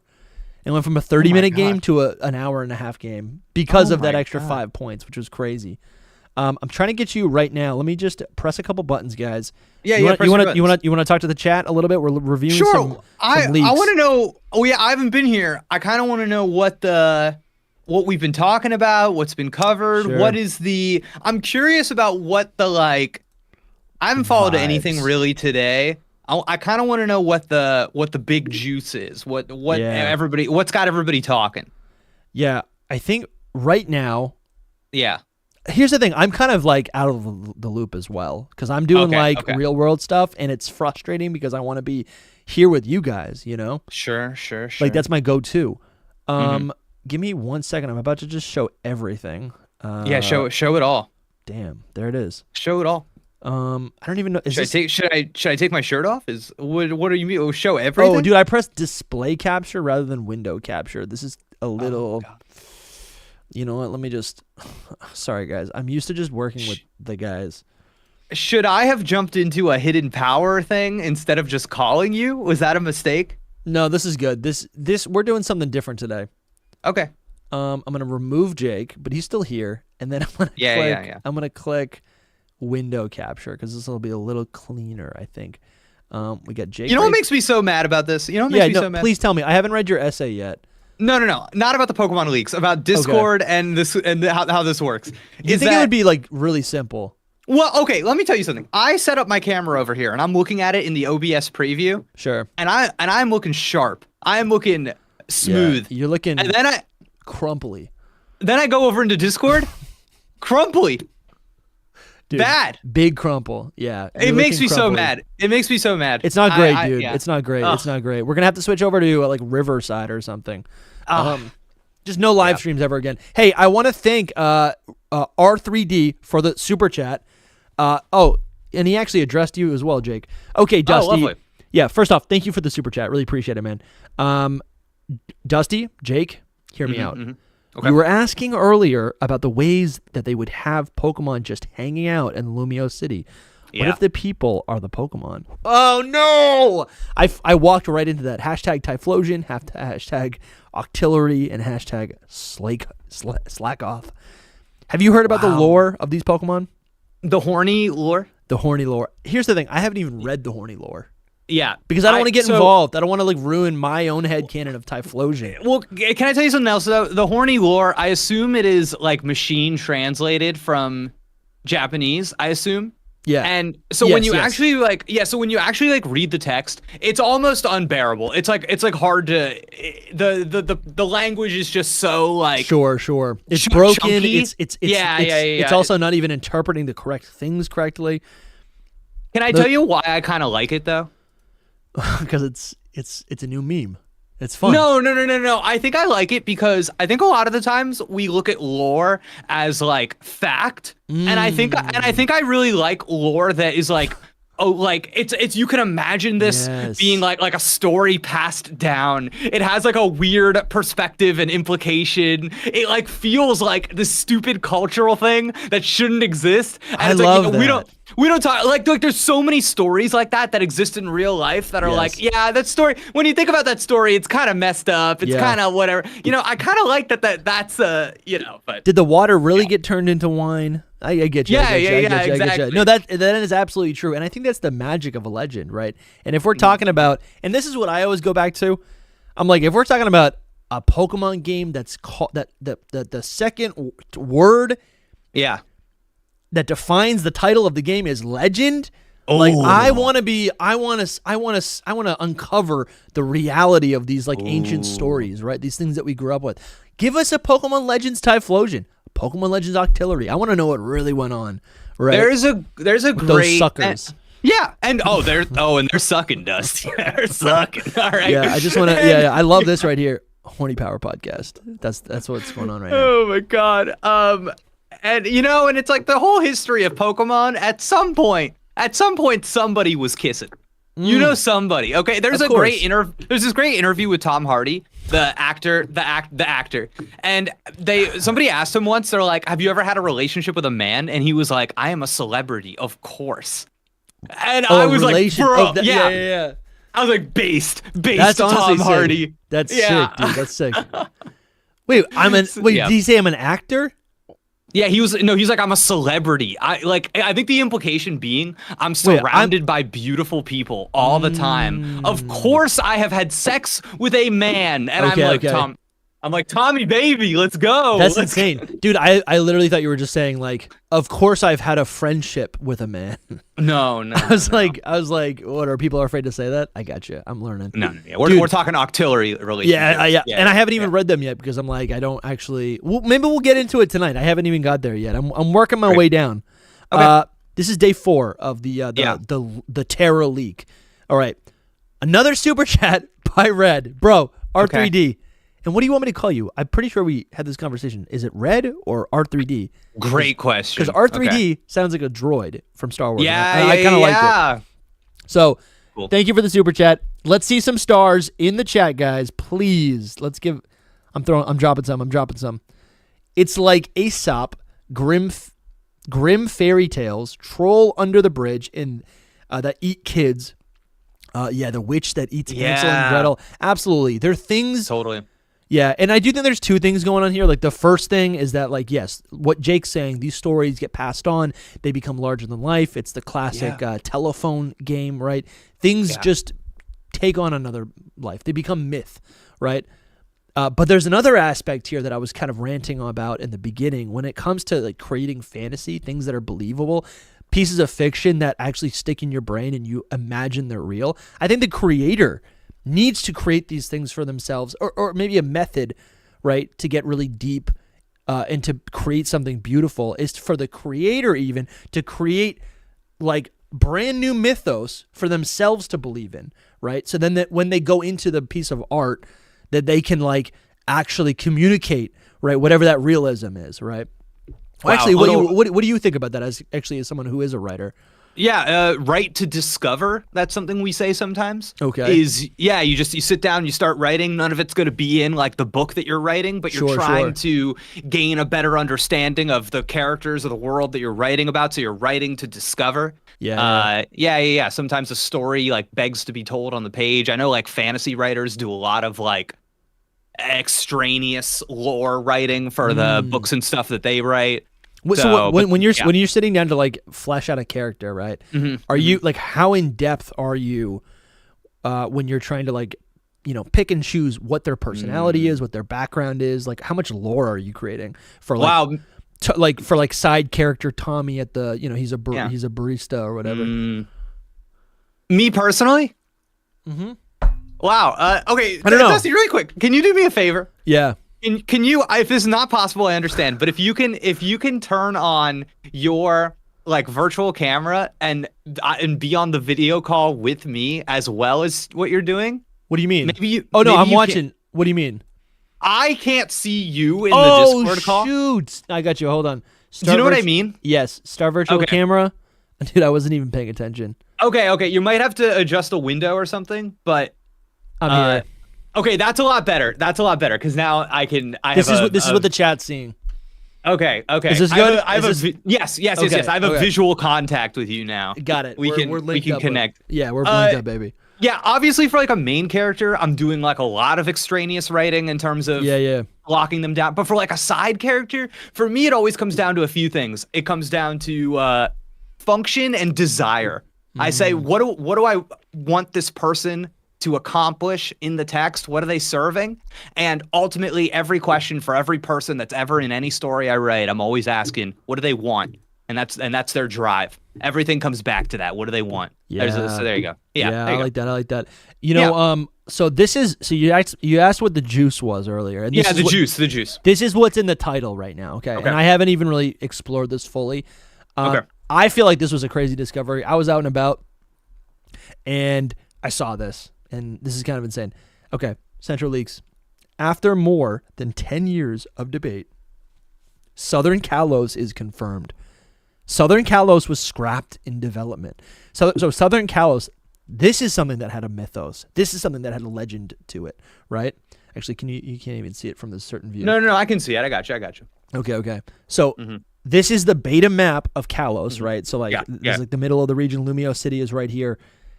Essentially, all of this was never in the game. None of this is in the game. 1, 2, 3, 4, 5, 6, 7, 8, 9, 10 new, whether they're towns, cities, points of interest, locations. Like this is like the hub. Like this is a route. This is like actually you can travel. You can literally like explore this whole route. So this is maybe like 20 new areas that they wanted to put in the game in Southern Kalos, and there's a character or there's like a little. Yeah. This is crazy. Actually, I'm gonna piece some stuff together for you guys right here. Okay. There's a little town. I forget if it's here or here. Cloud City, where there's a train that goes to the south, and in it, someone I forget what the character says. Basically, there's a suggestion that you can do that at some point. And for the last decade, we've been wondering, where does it lead? Does it go to Southern Kalos? Is there another area? Does it go to when the Galar games came out? We said, does it go to Galar? Does it go to Galar? Can the train station in Galar go train here, right? Crackpot theories. We're so excited. Where does this lead? Then the Spanish Portuguese region comes out, and all we're thinking is these things connect. Geographically, they're so close together. We must be going back to Southern Kalos. We didn't do that in the DLC for Scarlet and Violet. And then we get an announcement of Pokemon Legends ZA. We're going back to Kalos. The dream is alive again, right?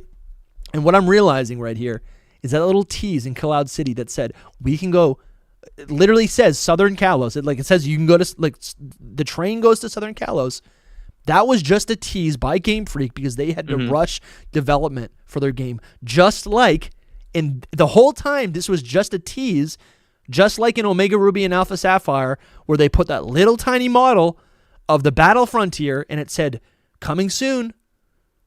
It was just a tease. The whole time, Southern Kalos was just a tease for something that we're never going to get.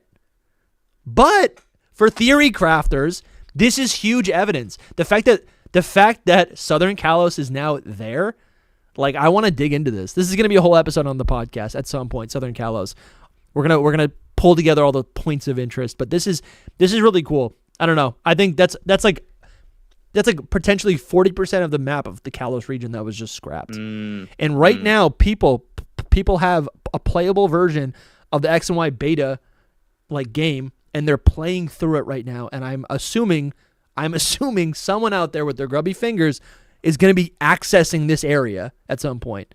And maybe we'll find some more information about what would actually could potentially be in Southern Kalos. And dude, the whole Zygarde plot that you played through in Ultra Sun and Ultra Moon, it was probably supposed to be in this. Or maybe there was a Z version. I have no idea. But it's just like, this was a legend, and it's real. It's real. It's been here the whole time. What do you think? You look like you're about to say, but we don't know anything. No. Actually, I almost the opposite. I feel like anybody that played these games knew that there was missing content. Absolutely. Like, yeah. Yes. So that's the first thing. It's like nobody needed anything to confirm that. But I get what you're saying. But it feels good, dude. It feels good. Yeah, no. But okay, but let me ask you this. This it's like if George Lucas was like, yeah, go. This might be a stupid question. No. No stupid questions.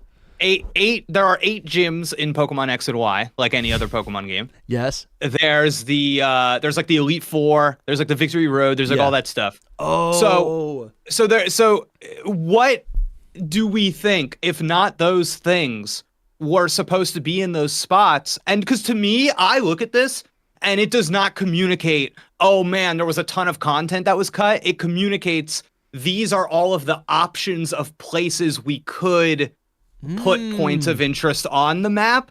And then it's like, oh, we ended up using these and not using because I'm not seeing evidence of cut content. I'm seeing evidence of discarded routes. Does that make sense? You know what I mean? It's like, yeah, no, that makes sense. That makes sense. Yeah, but I think what is exciting to me, because maybe I'm misunderstanding. I don't think this is like a skeleton where they just pulled stuff apart, or I don't think.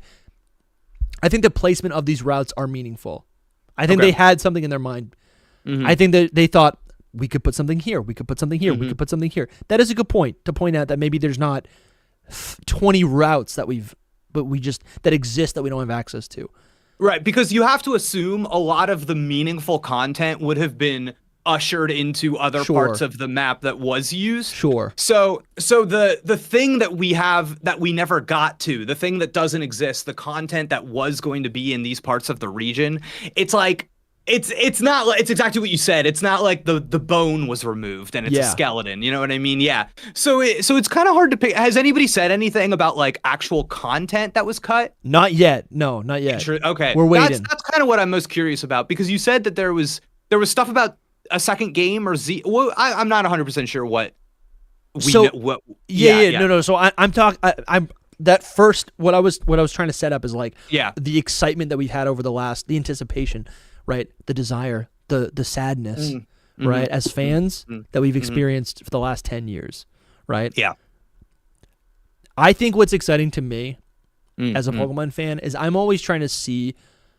I want the entire Pokemon world, like in an ideal world, I want to see the entire Pokemon map fleshed out.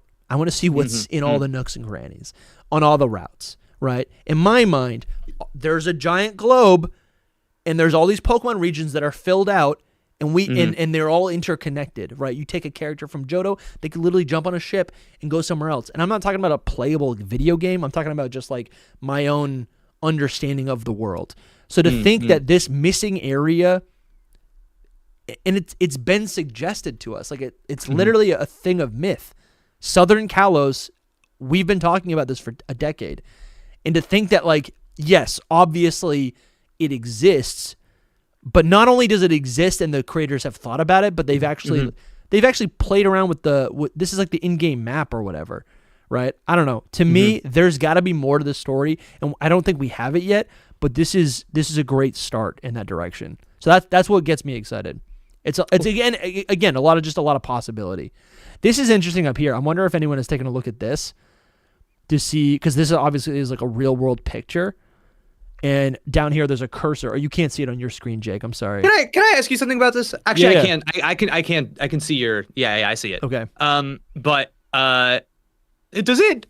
How do you feel when you look at like these Pokemon maps? Yeah. And it's just like the formations of the actual Earth that we live on. Does that hit you anyway? No, I think it's cool. I think I like it. I actually like it because and it's had to be retconned a little bit. Like obviously the Japanese regions in Pokemon are not like those are actually just giant. I guess that makes sense. Like a Japanese game is gonna make their Japanese, like the real life Japanese. In their game, it's going to be massive and bigger than the United States and Africa and everything, right? Right. But I like it because again, it gives me a point of reference. I think it doesn't. I think now that it's been established, I'm fine with it. But also, if it was just like a fantasy map, right? If it was Middle Earth, great. It can be something different. I think there's always going to be parallels to the real world. Yeah. But I think this is cool because in my mind, when I went to Portugal, I was like, oh, this is literally in Scarlet and Violet. Like these tiles on the wall, that's in what's it called? I forget the town. But. Okay. Yeah, cool. Yeah, anyways, I know this feels like a big discovery to think that it's just been here for our entire lives, right? But yeah, I think to me what it does is because I see Yoridin in the chat in your chat, and saying that they're just like dots on a map, and I'm kind of with Yoridin, but I do think that the dots on the map, what you're saying to me, it indicates a possibility, and in an evolving world. In a fiction that keeps going and every additional thing adds on top of each other, it never takes away. To me, what it indicates is at some point in the future, they are open to there is a Pokemon world there that is yet to be explored, discovered, defined. Sure. That is not like off the table. Yes. Yeah. That's what I like. Think what it's That's what I like. I get that. And I guess I'm learning this right now with you guys. Like so if Jordan's saying that they've already looked and there's nothing there, that sucks. like that sucks. That means, okay, there's nothing there. But you're right. So right here is the thing that has been in our brain for the last 2 years. Oh, it connects. Yes. Like okay. In Scarlet and Violet, this is the map of the Scarlet and Violet, and right here, they purposefully blur it out. You see this? Mm-hmm.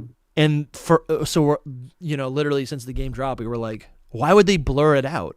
Because they also blurred out Area 0, and Area 0 is explorable.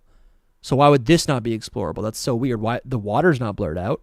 I remember at Game Explain, I was like so sure it was going to be DLC. Yeah, this is what I'm saying. Yeah. So this it felt feeling like a design choice. Absolutely. Yeah. It felt like a tease. And to think that they now line up so perfectly, that's another that's exciting. So, but shoot. Okay. Listen, you guys are learning here with me, or you probably already know. Can I hit you with something really quick? Yeah. That Scarlet and Violet landmass, God, I hate that thing. It's bad. We looked that thing up, and I'm just like, damn, dude. They said first open world Pokemon game, and they basically drew a square, and they said, "There it is, baby. It's not. It's great. A square. It's not great. It's not great. Oh man, they could have been. It could have been. It could have been a lot better. But yeah, let's just scoop down here. But Gen 10, Dusty, that ain't gonna be no square. Gen 10 could be nice, man. I think. Yeah. I'm excited. I'm excited. Oh yeah, dude. Yeah, this is what people were. Yeah, France, Spain, and Portugal. You got the UK up here. Wait. So Scarlet and Violet's on the bottom. Yeah. And then the middle tier is X and Y. This is X and Y, right? With Southern Kalos would be right here. Top is Sword and Shield. Yep. Oh, dude, I'm an expert. Look at that. Boom. Isn't that cool? Isn't that cool? Yeah. No, totally about it. But yeah, this stream is really just about like exploring whatever is on Twitter right now from Central. Can I bring up something silly? Yeah, definitely. Okay. So right before you had started this stream, I sent you a DM on Discord, and I was having a little laugh to myself about it because I don't pull it up. I don't know if you saw. No. But what I did was I responded to a really old DM that I had sent you. I thought you did. I was like, what? And it's me telling you that I think Gen 10 is going to be around Greece. Yeah, that's what people are saying, man. That's what people are saying. Oh yeah, look at this right here. I'm watching a cooking show. This is from Jake. Yeah. I am watching a cooking show, and they are talking about the Mediterranean region being the first melting pot of a bunch of different people coming together. And this was probably right around the time that we had you on Hidden Power, and we recorded an episode that actually hasn't aired yet. Cool. It's your theory about Generation 10 being really nice. A celebration of life, a celebration of culture, and an opportunity to play the nostalgia card one more time. Pokemon Song and Dance is what we came up with. Yeah. That video is not out yet, but I don't know when it's going to come out. There's a lot of stuff going on right now. Totally. But this is cool. Let me see if I can just pull this up so people can see. You sent me that little map? Yeah. This is massive. This is insane. That's funny. There it is. But yeah, so obviously some of that has been done in Pokemon. Like you can see like the Spain, obviously. That's our square for France is right here. Yeah. But like when you look at all those little islands in the Mediterranean Sea and that. stuff, and I really like this idea. I think it like works really well because I like the idea of, and you and I have talked about this a lot. Yeah. But giving people from a bunch of different regions a reason to all kind of like show up in the same spot.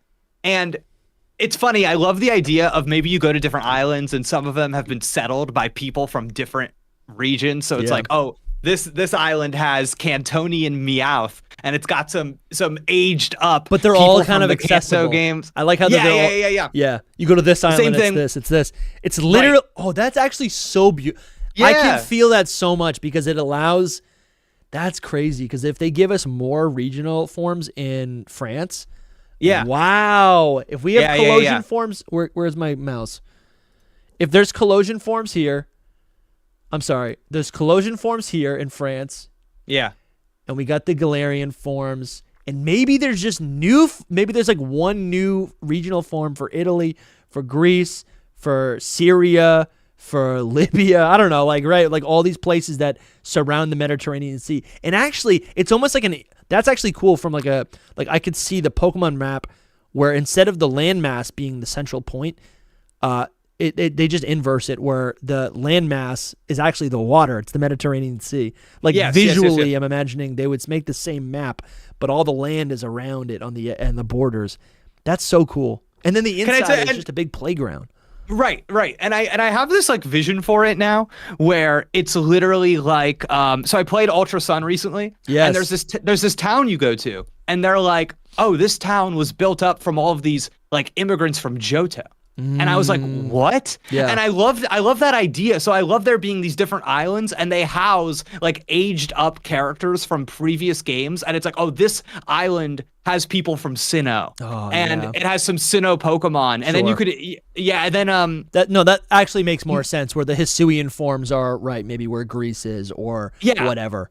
Right. And there's one thing that I have this like visualization of that now I'm obsessed with where I love the idea of older characters coming back, running into them, catching up with them, whatever. But I've been thinking about this and I'm like, dude, you know what would be so cool? Instead of just them static on an island standing somewhere, this is where you find an NPC. Yeah. What if when you're out on the open sea and everybody's in like boats or surfing, however they pirates. And you could and you could run into people out in the sea that are all coming to this central area because like something's going on. It's like, oh, we're all going here. So it's like you're surfing and then all of a sudden you see Brock. He's riding he like something. attacks He's coming you. In.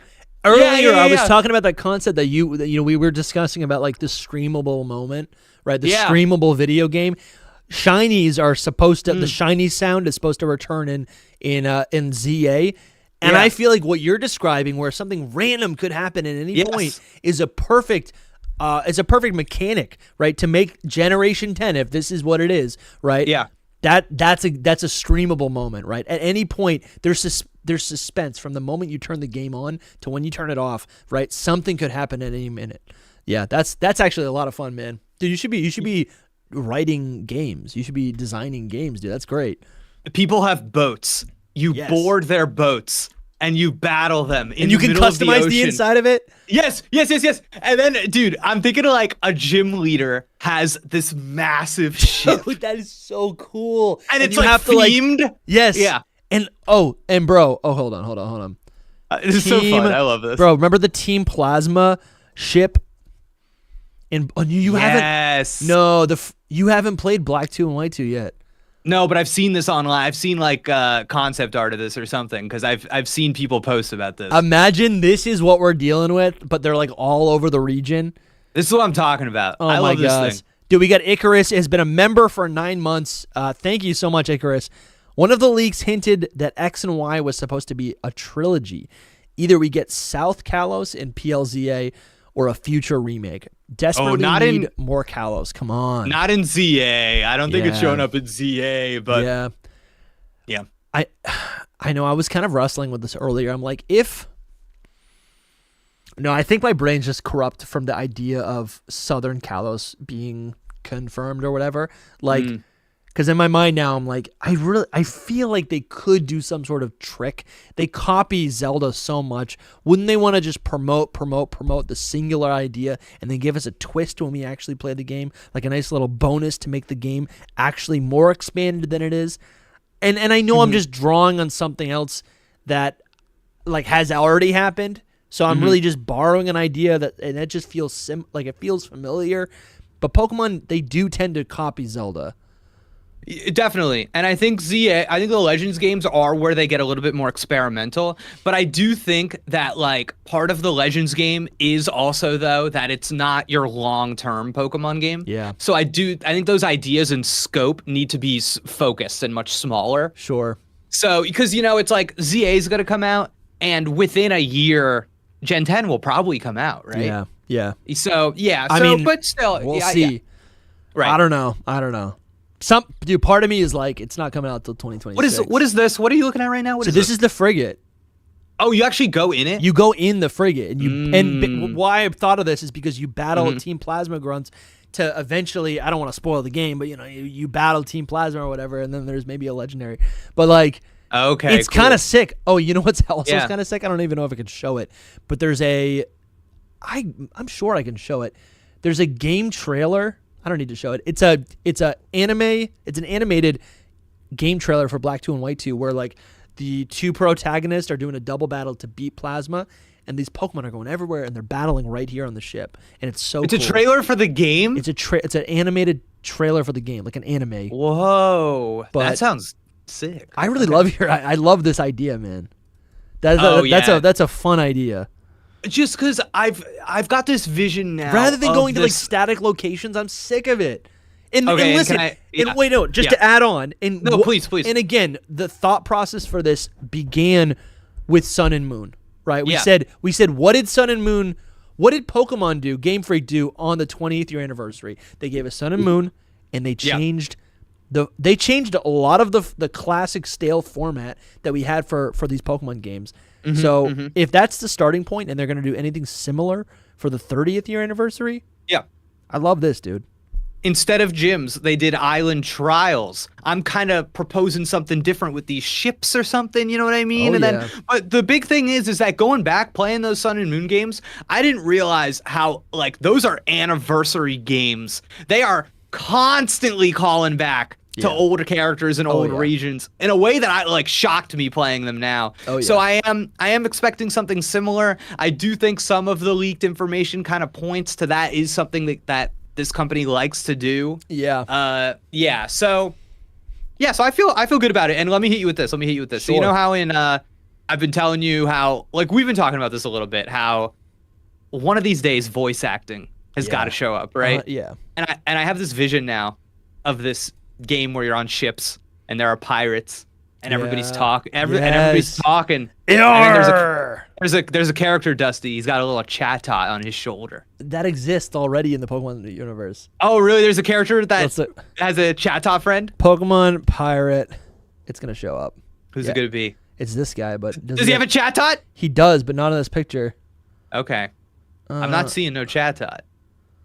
Come on, guys, help me out. There it is. No, dude.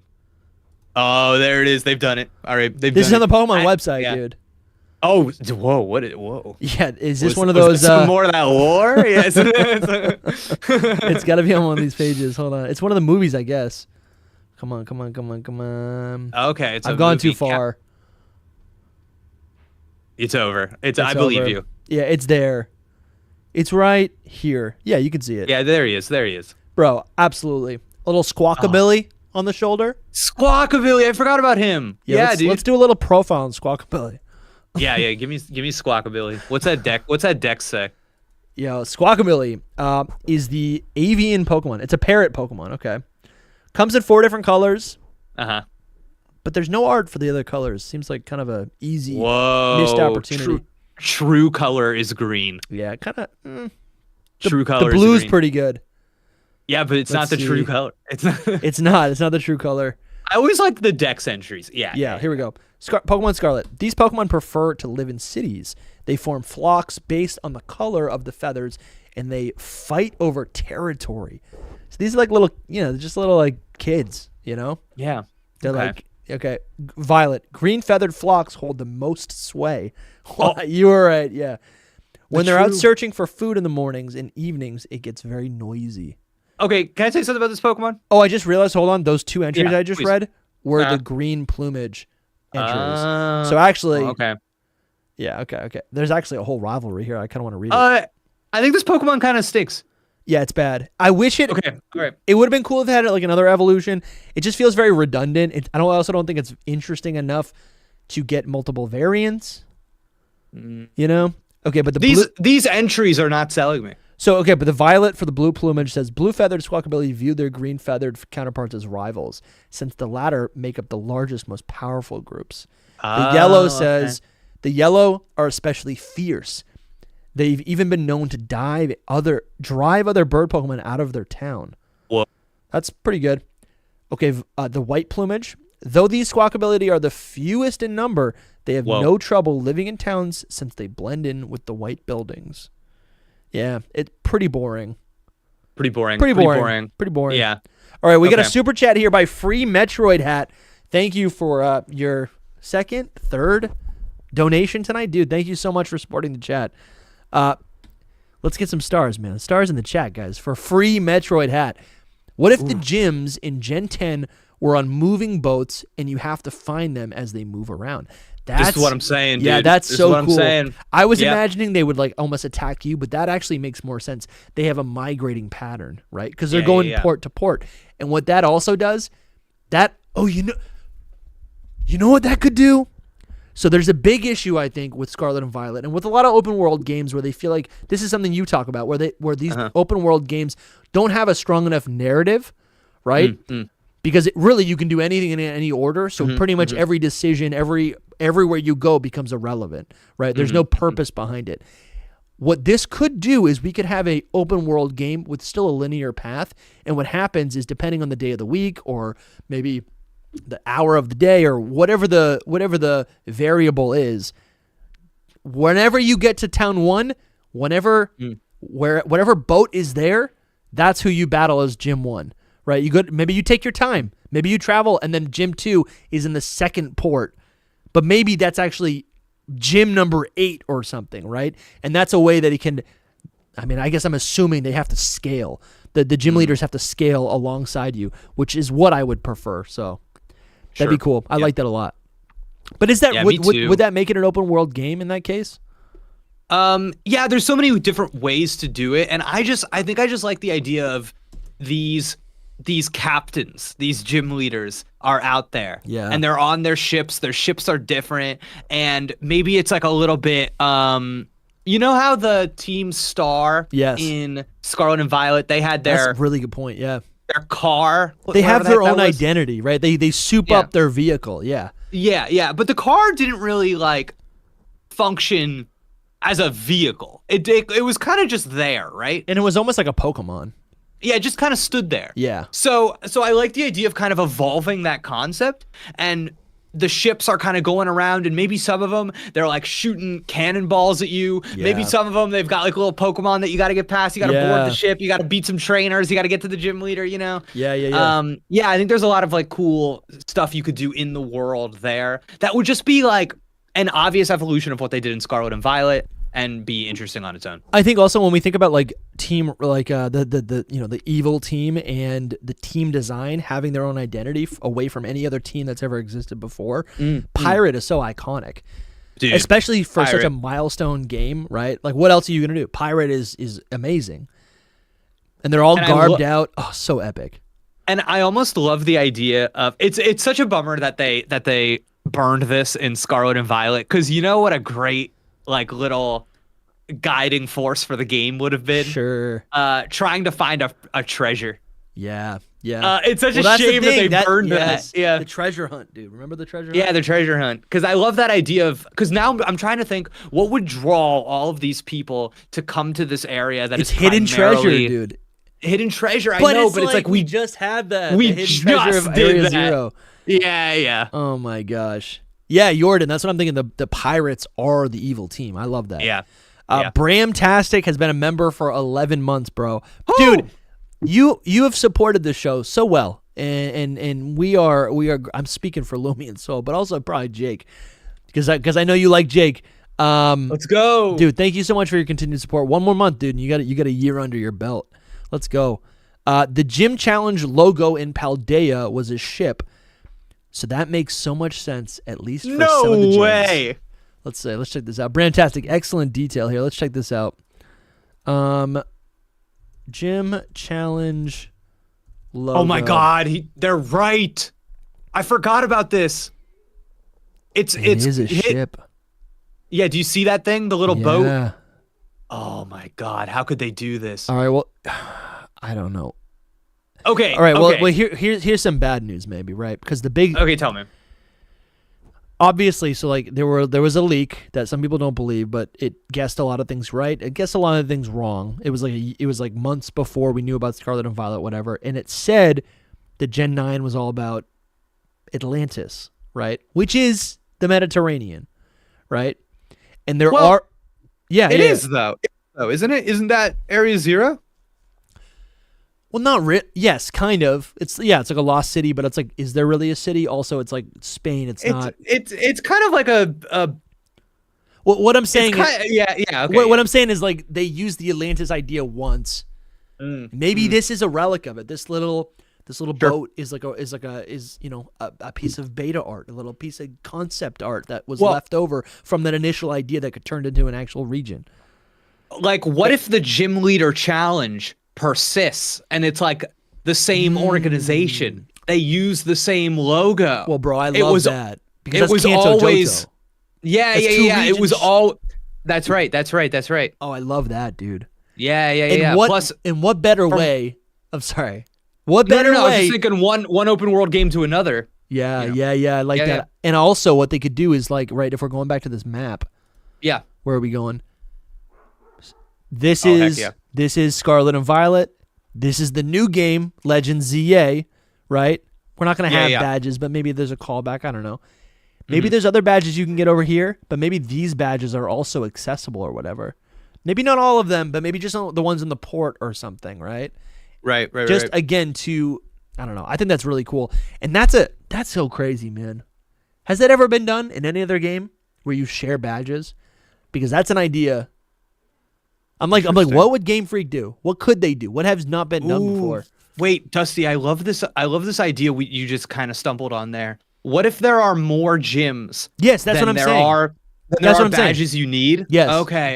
Yeah, because that was a concept from Sword and Shield. That's good. Yeah. I think that's possible. So there's like 16 possible gyms. Yeah. You just have to get 8 of them. Yeah. Remember the Orange Islands of the anime? Yes. And there's like 4 random badges, but like they had their own league, but you're like, what are these badges? Right? Like what if there's like, maybe it's like, maybe they're like, okay, well, like what's it called? Paldea has its own system or whatever, but maybe it borrows some of that system from, look at this is this Southern Kalos? Is this Southern Kalos? Dying. I'm dying. You got me with this. And then there's like maybe 3 badges here. There's 2 badges here. There's a badge here. There's 4 badges here. Whatever, right? And then it's like you have to go on your expedition and choose your journey. And then you go to Tunisia, or Tunisia's right. I don't know. You go to Egypt. You go to the pyramids, and that's where the Elite Four is. Dude, I'm thinking about, you know how in every Pokemon game you have a trainer card? Yes. Every single one. Every single one you fill out the badges, and every single one of us have the exact same trainer cards. But in this game, they're different. I show you my trainer card, and you go, dude, you did rock, grass, electric. Yes. I didn't see any of those. Dude. I got fire, ghosts. So like that'd be so sick. My favorite thing. God. I always think about this, bro. Gary MF Oak. This guy right here, bro, what badges are these? Wait, let me see this. Oak blood. What badges are these, dude? So this is his badge in order. He's got Brock's badge, he's got Misty's badge, he's got Erica's badge, and then he's got the Taco Bell logo. And then he's got a green and orange shield. What is this? And then what's the one above it? Is that Claire's badge, the dragon badge from I don't know. there's a square badge with green on it. I think this is Blaine's badge, and then there's 2 more that I've never seen in my life. Whoa. Like, this is Kanto. Where did he get those badges? Did he go to this new region? Imagine, dude. That'd be a fun game. Yeah, that's sick. That's really sick. I just love the idea of the open world lending itself to expression and actually different experiences. That's like so we special. actually we started in that same world, and you and I have different stories to tell each other. You know? Yeah, no, I love that, man. Something that I would do when I would play old Kanto games is, I guess Kanto and also Johto, is I would go out of my way to try to get badges in different orders. Like if I'm playing through the game 5 times in a row in like a season, I'm like, ooh, is it possible to get Price's badge, which is number 7, before, number 4 or something, right? Wow, you did this as a child? I did this as a child, and what was cool... See, that's big brain. That's big brain yeah, stuff. as a child. I gotta tell you, that's crazy. And what's cool about that is, like, in the menu, you could actually see, it's like you'd have 4 badges, and then you'd have, like, number 7, but there's, like, a gap. There's, like, 3 missing, right? Or 2 missing, and then you go back, and it was just kind of cool to see it packaged together. I like what you said there. It's another way to show expression. You always say Pokemon is a game of choices, right? Yes. Why are our gym battles not an extension of that? Ooh. So I like that a lot, man. Yeah, and I think that they've developed that, because in Scarlet and Violet there was this kind of emphasis on you have choice. You can go in any order, you can do any of these different paths, you can do the one that's important to you, and I really love that. I love when Pokemon focuses on simple choices. Totally, man. Yeah, it's so fun. Look at these eggs right now. Did you see that? What is this? What am I? Yeah. Hold on. We got eggs? Centred eggs. These are supposed to be the Centred eggs. Oh, I think we kind of knew about this before, right? They originally wanted to make the eggs look like the Pokemon that were in them. Yes, I'm sorry. I'm laughing at the little smiley face. No, that's a good one. That's a top tier egg. Yeah. Then you get so mad when you hatch it, and it's just a Spinda. It's like, wait, it has fingers? Yeah, it's Spinda. No, we definitely knew about this from the anime, but this is just really cool. This is something that I don't know. I mean, I guess it's not in the game because it maybe ruins the surprise of the egg. Like the egg is kind of a. It's like a mystery box. Look at all these unknown, dude. I didn't even a loot box, if you will. Yes. Yeah. Look, dude, do you see all those unknowns? They're just dancing. Look at this one's clapping. Was there? This one's got a muscle. That rips, actually. Now, forgive me if you already talked about this. Was there something going around about Missingno? Listen, I tweeted something, and I swear to God I didn't see it somewhere else. I literally thought it was an original thought. Yeah, but it was a pretty lukewarm take. Maybe this is where I saw it. This is yes. I was looking at this, and Soul posted, "Okay, the unknown are here," and I was like, "Wait a second." I saw a picture of Missingno, and I said, "It's a pillar. It's like a screwed up pillar." Yes. Why would I see it? Yeah, it's crazy. I see it. No, I see it. Well, listen, I love Missingno. I think I was on a pod with you once, and I said, I was like, dude, put him in. I want Missingno. You know what you said? You know what you said? I think you said, what if Missingno was real, but it could evolve into any Pokemon? Yeah, right. And guess what? There is a beta Pokemon, which let's see if we have it here. There was a beta Pokemon. It was like this little blob. Yes. And the function of it was, it evolves into any Pokemon? You catch it, and it evolves into anything, but they scrapped it. Oh, you're right. That is what I said, because I like the idea of it not being like fully formed yet. It literally was like a little. I don't know where it is, man. That makes I don't me even so know what mad. it's called. Beta Pokemon Blob. Yeah. Let's see. We're getting close. Seeing a lot of little. It was like little weirdos. It was like Evolvey. No. Or something. I'm not even kidding. It was like something crazy. Can someone link me? Evolvey. Hold on. Where the heck is this, dude? Surely had like. Oh yeah. So. Okay. Yoriden says Evolado, which is a better name. Yeah. That sounds like a Evolado, like the lottery. Yes. No. Let's see. Wait, that's what it looks like. Oh, it's a little cursed. Okay, Yeah, dude. It's a little. If I could go blue for a second, it's a little fetusy. If I'm being honest. Sure. Yeah. Oh, look at It's Soul's already got a take man. on it. All right. This is one of the best things to come from the. This is SoulSilverArt. This is one of the best things to come from these beta Pokemon. It's like Ditto 2.0. It would have been kind of pointless, but also super fun in a lot of ways. Imagine you wanted a Pokemon that was more endgame, and this evolved into it way before that point. I don't know if I could evolve him, though, because it's too adorable. It is kind of cute, but it's also... The eyes need... Oh, no. If it's beta, it needs something. It needs something. That is hilarious. Oh, I wasn't even showing it. Here it is. Here it is. Wow. So I really think... Yeah. Because we kind of accidentally fell into this conversation. I think this is what eggs are. Yes. Like, eggs are the lotto. Yeah. That's why they all look the same. Yeah. Right? Yeah, I hear you. That makes sense. But it's kind of crazy. Like, they had, like, Ditto can transform into anything. You have Smeargle can learn any move. Kecleon can become any type. But I guess this thing is really, it's like, it's just useless. This is crazy. You know what this leak has really taught me about Pokemon designs? They're weird. Whoever the handful of people are that are taking the drafts and then like finishing them into the final art style, whoever those people are some of the most talented people on the planet. That's because we are seeing things that like we should not see. Well, no, not even that. That turn into Pokemon we know, and I can't believe how, like, for lack of a better word, how bad they look. Yeah. And then when they finish them, when they go, okay, here's the official art, they always look amazing. Yeah. Dude, whoever those people are, the handful of people that are doing those like final drafts, they are so talented. They really are, man. They really are. It's crazy. Yeah. Have you looked at this art? Not really.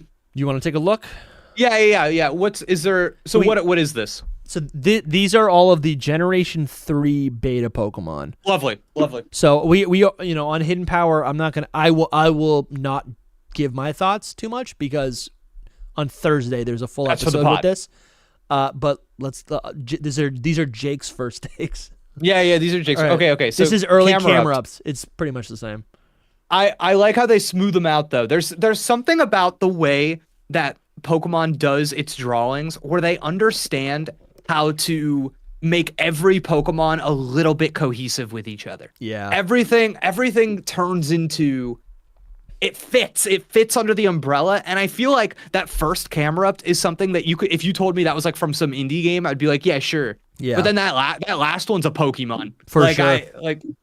They're just good at it. It's crazy. Oh, dude, wait, hold on. Hold on. Yeah. I think we have breaking news, and I don't actually want to say it. I'll tell you after, Jake. I don't really feel comfortable. So I just got a spoiler for Pokemon Legends ZA. I don't have confirmation. No. I think I know what the starters are. Okay. And they're kind of cool, actually, if I think about it. I feel like can you type it to me discreetly? Yes. Okay. Yes. Discrete type. Hold While on. you're doing that, discrete type. I just want to say that I'm looking at this little bit of this Pelipper right now, and he's making me uncomfortable.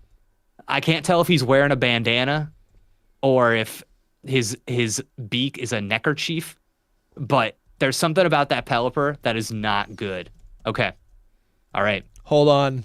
Okay. Got it. Communication received. Okay. This information may be incorrect.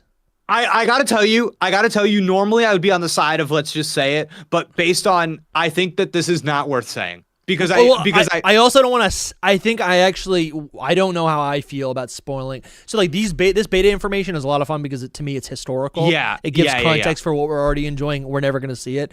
However, we're going to get Legends ZA in a couple months, so I don't know if I actually want to spoil it. If that makes sense, I don't. If the spoilers come out, we might just make separate content.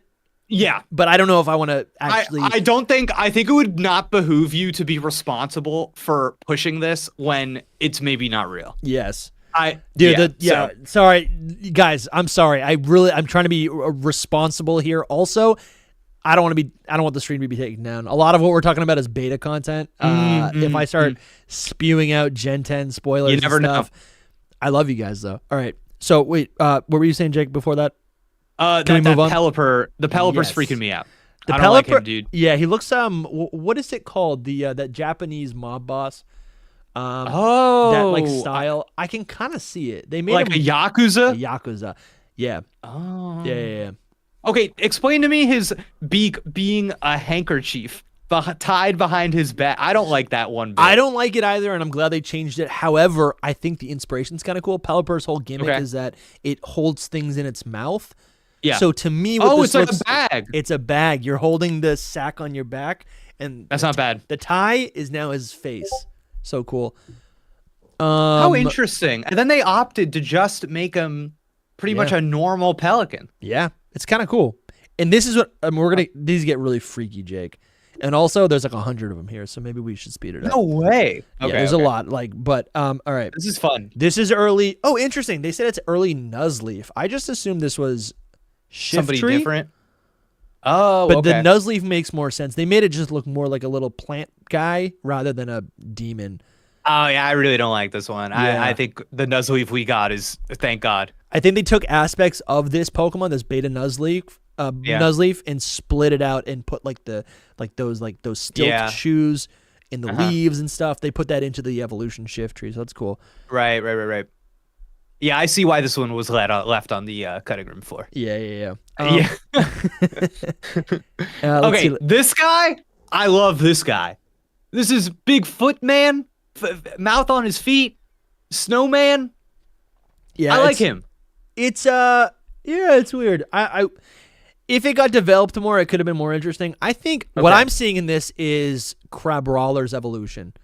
Oh yeah, I see that too. Because you're right. It has these giant limbs that open like a mouth and are used like feet to make footprints. And it's a Yeti. So that's where I think that came from. We have a new super chat by Z King. Z King, thank you so much for the support on the stream. What new battle mechanics would you guys like to see in Generation 10? I want to see sound-based moves wake Pokemon up. Oh, dude, that's so clean. I'm surprised that's not a thing yet. That's actually really nice because I like how you went somewhere kind of like disruptive to like the current meta. Something subtle, but that could be used to great effect. And it makes sense just generally. Like you didn't say like, let's make an ultimate dragon type. You said, yeah, that's a really great idea. Do you have, dude, I think about this all the time. A new mechanic for Gen 10. It's hard to come up with new mechanics, especially when you look back at the past few gimmicks and everyone is kind of just like, all right, a Pokemon has a transformation and it gets bigger and stronger. Sure. And so it's like how many it's got to be something else, right? Yeah. I think what they're talking about here, I mean, they say battle mechanics. I think what they're talking about is mostly just like new strategies or so not a gimmick, a mechanic. So something that could now newly affect things that already exist in the meta. So for example, like I think just this gen, hail turned into like snow or whatever, and maybe has a slightly different effect. And like in Legends, Arceus sleep would only work for a couple turns. I think that was reverted, but like those type of things. So when I think it's really cool. I think in recent generations, in recent games, what they've done is they basically say this one cool idea that exists for only a fire type Pokemon, like Will-O-Wisp, or this is the example, Scald, right, is only for water Pokemon, but it can burn. Then they started making moves like, I think it was Sandy, it was like Burning Sand or something, Searing Sand, which is a ground type move that can also burn. Like, I like the concept. It's like, it's really easy. You just make a bunch of variants for different types that do the same thing that already exists. Or like they make a new, they'll basically take a really OP move and turn it into an item or something, right? Right. Okay, let me pitch you on this. I had a move. This is a move I came up with when I was a child. Oh, cool. Okay, so I had Pokemon Red and Blue. I had a Venusaur. Whoa. And I remember drawing in a little book. I created a move for my Venusaur called Mud Bath. All right, and I like that. It turns Venusaur into a ground type. He covers himself in mud, and until he is hit by a super effective move, so like a water move, Yeah. he stays a ground type. That's really cool, man. I like that. Yeah. I think there's a lot of moves that change type. I wonder if they're... Can you change your own type? Can you... I guess camouflage does that.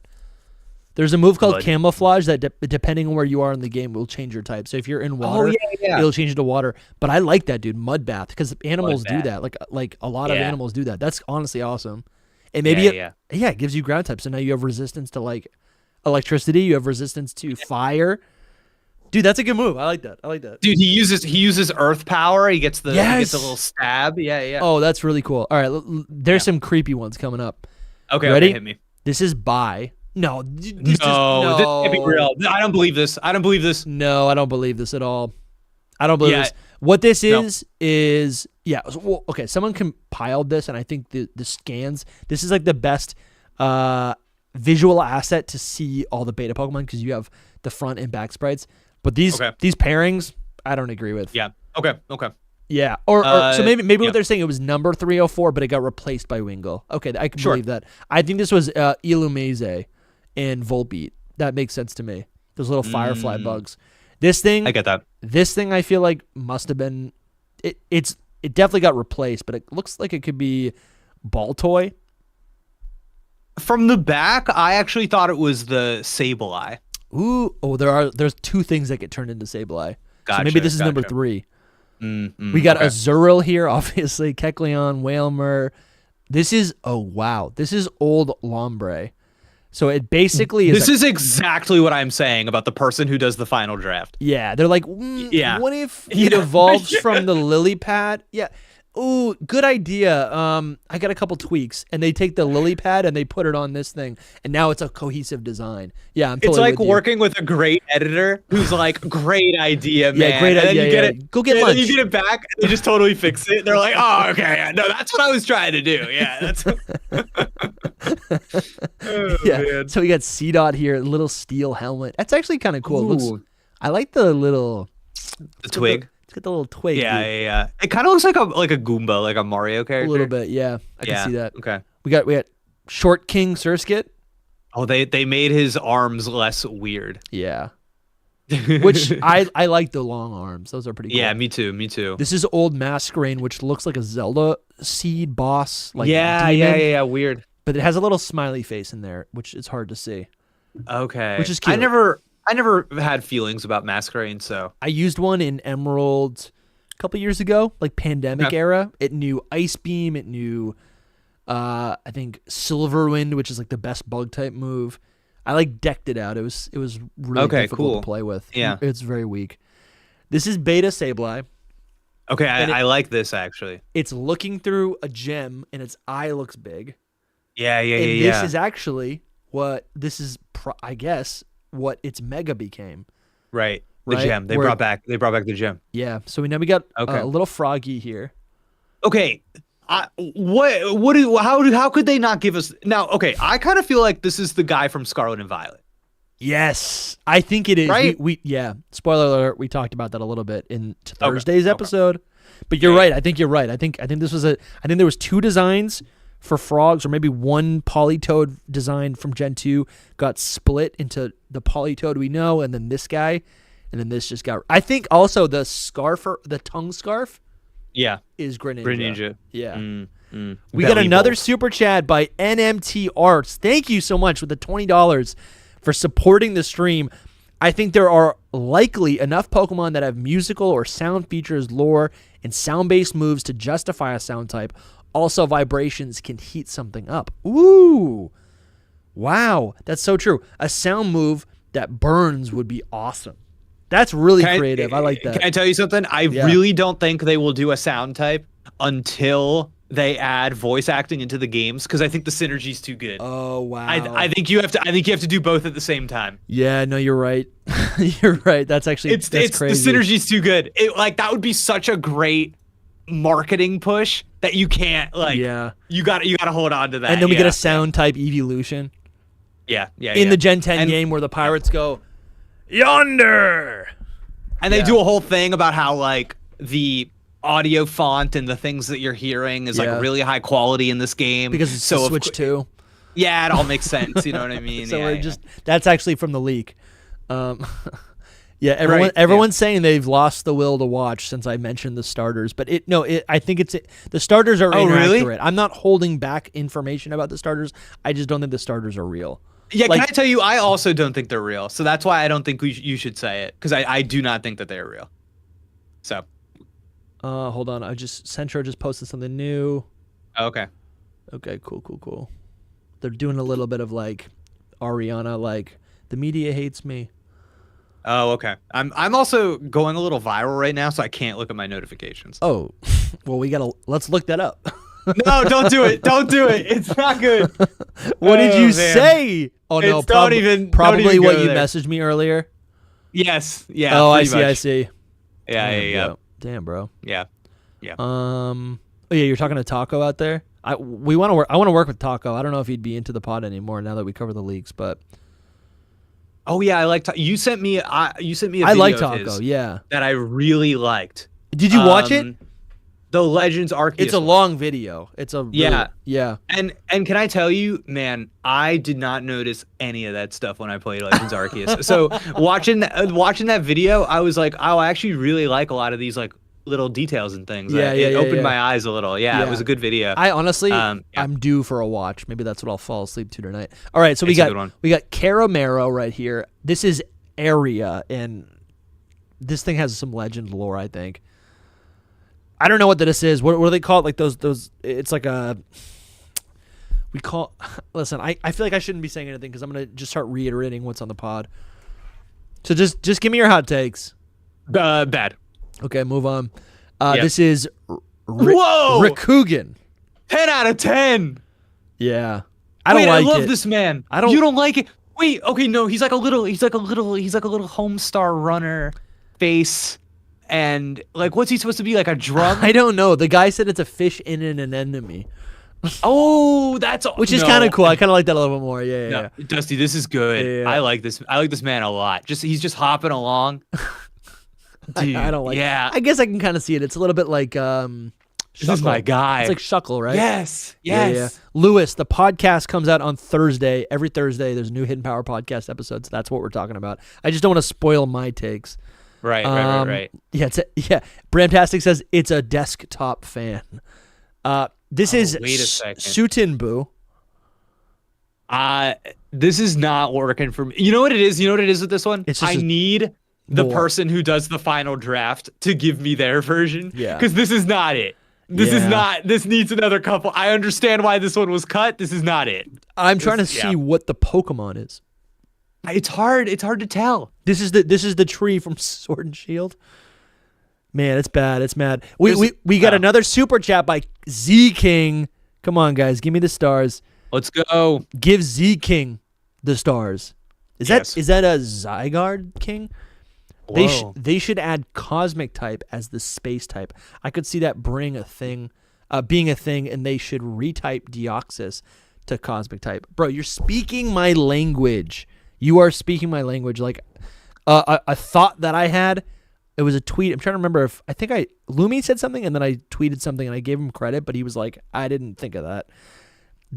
I think it would be so cool if they give certain legendaries that have significance their own unique type. Call it something random, have it be its own configuration of like what is super effective or not super effective against it. That would be so cool, right? Because then it like keeps the type rare and pure. From the beginning, Pokemon, the dragon type was rare. The ghost type was rare. And then what happened? Now anything can be ghost type. What the heck is Fuecoco? Okay, here's what it is. Here's how you do it, okay? I gotta stop yelling, by the way. I think no. I love this idea. Yeah. Here's how you do it. Legendary type, and the only way to know what is super effective against them is trial and error. You have to talk. It's almost like an unknown type, right? Not the Pokemon, but it's like otherworldly. The way you figure out how to beat them is through legends. Is through talking to other people. Through that's legendary how you do it, baby. Type. It's like I heard if you press left, right, down when the Pokeball throws, then you can catch it, just like on the playground. Do the kids know what that is? Do the kids still get that? Oh, dude, I was holding B. I would always click, and then I was like, this is stupid. I'm not doing it. You know what? Oh, in Pokemon Sleep now, you've been playing Pokemon Sleep, right? I've been playing Pokemon Sleep. Yep. When you're cooking, there's like, Yep. it's like I always want to time when I tap on the pot, right? And sometimes it works, and sometimes I get the little double boost. You know, you guys are coming in way too hot right now with the super chats. Thank you so much, Red R3D. Thank you so much for the super chat. All right, here's a hot take. Gen 10 is a reboot of Silver and Gold. Whoa. Silver and Gold. Yeah, I knew it. I somehow knew that you were gonna do that. I think I'm a little. I love Christmas, guys. Lumi's rubbing off on me. I love Christmas. Okay, especially that movie Claymation. Once you beat the gym leader in the new area, we go back to Paldea at higher levels or mix badges from each area. What you said before. I think it makes sense if we pull up our trusty Mediterranean map over here, right? You do the whole region, right, and you travel all across these different lands. Because how cool would it be, right? I think that here's another thing, another element of why this would be such a cool idea to island hop. You're not island hopping, you're region hopping, right? It would be the only Pokemon game where there's like multiple regions that you traverse to. While you're not exploring the entirety of the region, you are going to Italy, you're going to Greece, you're going to Turkey, Syria, etc., right? You're going to Egypt, you're going to Spain, Kalos. And then it's like, I feel like Pokemon fans forever have wanted an MMO, right? They're like, why can't I just go to all the Pokemon regions? What if this is a game where you can go to all these different regions, right? And if we... oh, I thought you were... Oh, new coup rumor. Coup alert. All right. I got you. Oh, yeah, hold on. Let me just pull it up. Actually, I can't see it. I can see it on your screen, but I don't. Here, let me pull it up. Coup alert. Do you want me to hit you with it? No, I got it. Oh, yeah. Okay. Read it. I'll pull it up. Well, heard some bad news. You know what happened recently. And sure, a lot would be changed, adjusted, or procrastinated. Could get worse if more shows up in the near future. Depends on the situation. Sounds like a lot of depends on the situation. Depends on what happens. I gotta tell you, are you decoding this? This means nothing to me. Yeah, he said. Okay, let's read it again for effect. Yep. Okay. Well, heard some bad news. Okay, that's the first like key point. Okay, something bad happened. Okay, you got my attention. This is a great YouTube title. Okay. You know what happened recently? No, I don't. Let's read. Sure, a lot would be changed, adjusted, or procrastinated. So this is like things that could have been. A lot of potential maybe was lost. It could get worse if more shows up in the near future. What is more? More leaks?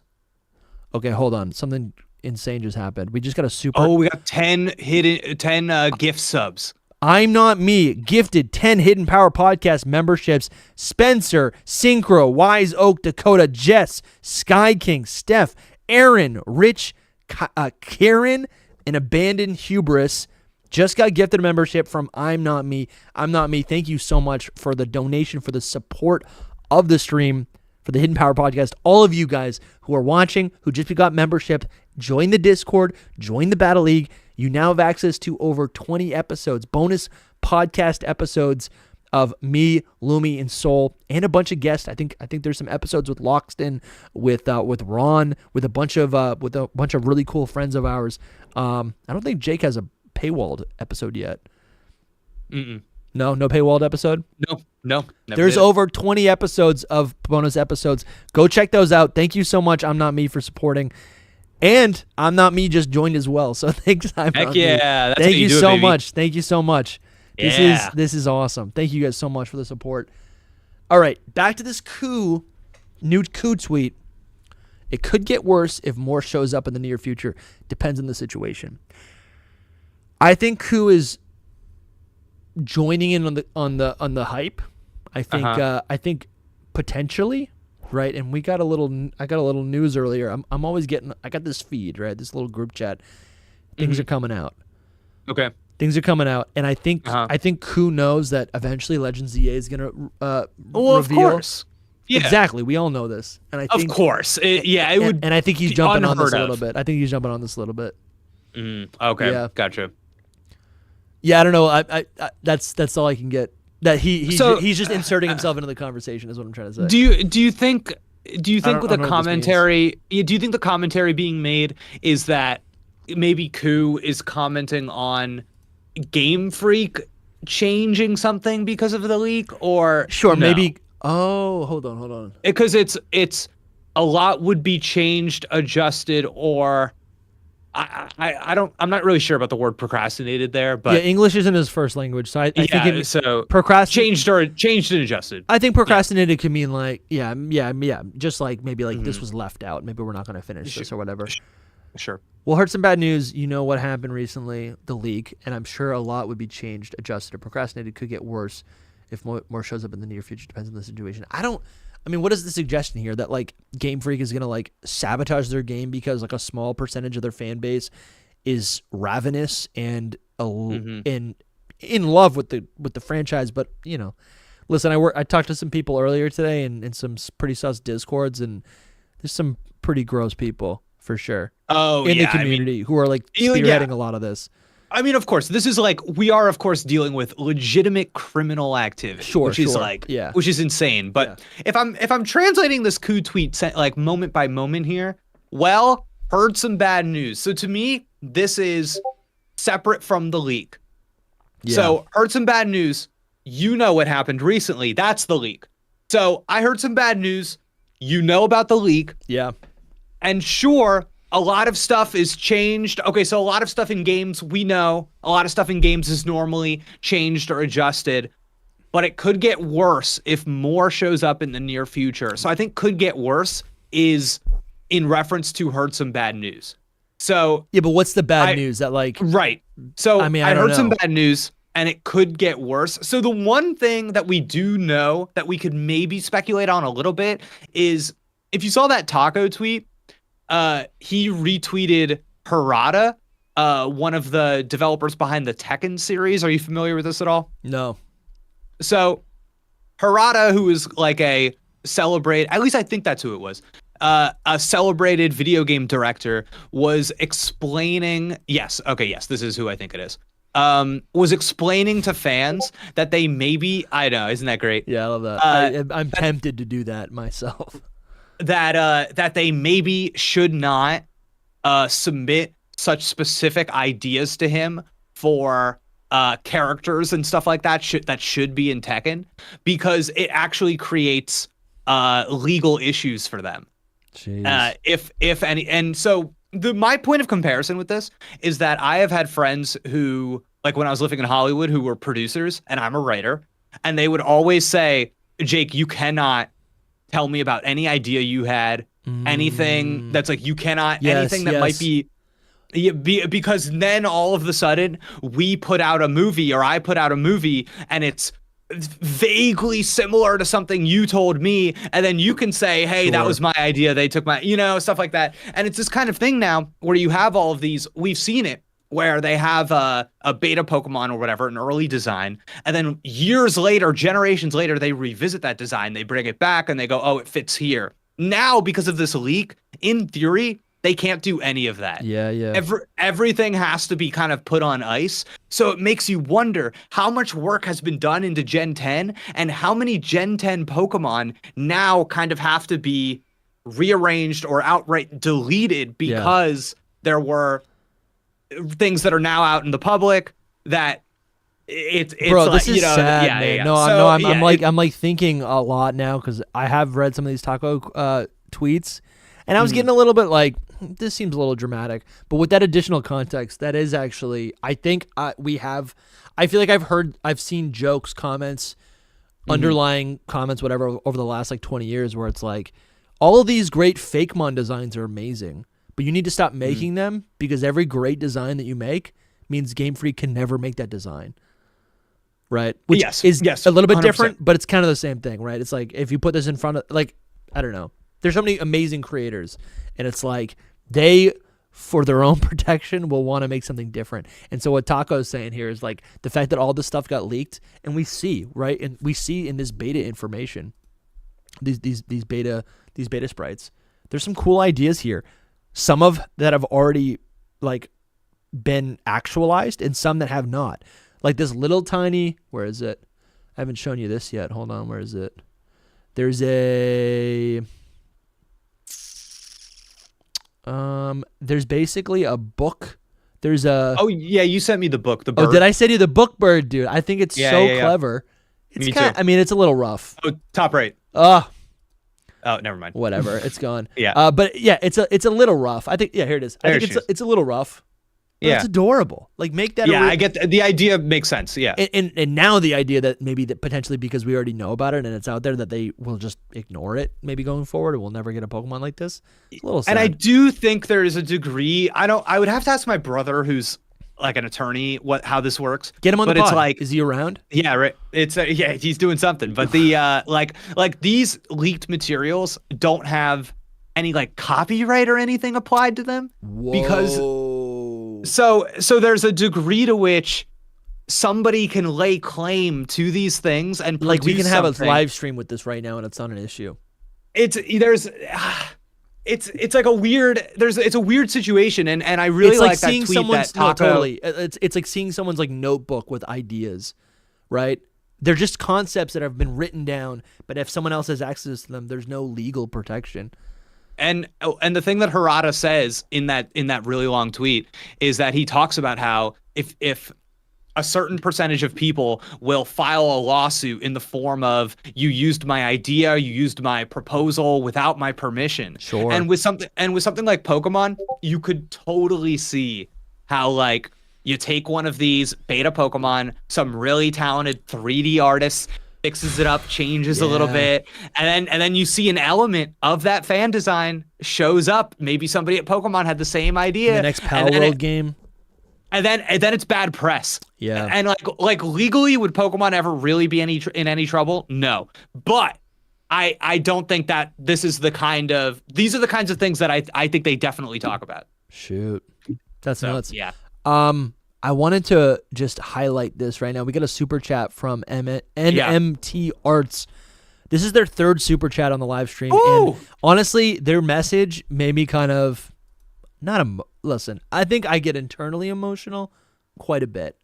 I kind of just I feel things heavy. I'm grading NMT Arts says I'm grading a quarter's worth of work for about 100 students or so. Just wanted to thank y'all for making it a good time. So wow, NMT Arts. Tell me the subject. Is it arts? It's gotta be. Is it arts? Tell me. I want to know. Your name dude. Nicole Melissa Thomas. Ooh, Nicole Melissa. Let's go. Yeah, that's insane, man. Yeah, that's it. It is tough because I think offline, I keep having these conversations, and I'm like, oh yeah, I get really really excited. They're like, oh, so tell me about it, and I go, okay, well, I'm getting into this, but then also I need to like emphasize that like these are illegal things that have happened. I'm just as a fan mystified by all of this. Oh, she's actually giving us her name. I didn't even know this. I teach music. It stands for Nicholas Michael Taylor. LOL. Dusty, I just want to say, you literally said Nicole. I said, and it was Nicholas. That was so close though. But even like the male last name. No, you did the good. male coded last name. Yeah. I said Thomas. Listen. No, yeah, you did great. Well, Nicholas, thank you so much for being here. Did they say what the music? Okay, did we see that already? Yeah, I just want to know what assignment is a graded music assignment. But I guess in my head I made Nicholas Michael here like an elementary school teacher, and now I'm like, oh, they're probably like a college teacher or something. Probably. Music. You know what I mean? Yeah, I don't know why. Maybe they're at Berkeley, right? They're like they're grading some like delicious guitar shreds. Oh, delicious guitar! Oh, you listen to that shred, going, that's a B-. It's like it's a little you gotta hold your fingers down a little bit heavier. Yep. Hold on, I just got a chat here. This could be someone else who maybe wants to be on the stream. Oh, okay, lovely. All right, here we go. Yeah, this is it's interesting. It's pretty complex. Let's see. We got so new coup post. Let's see if he posted anything else since then. Sure. Yeah, nah, I'm not seeing anything else.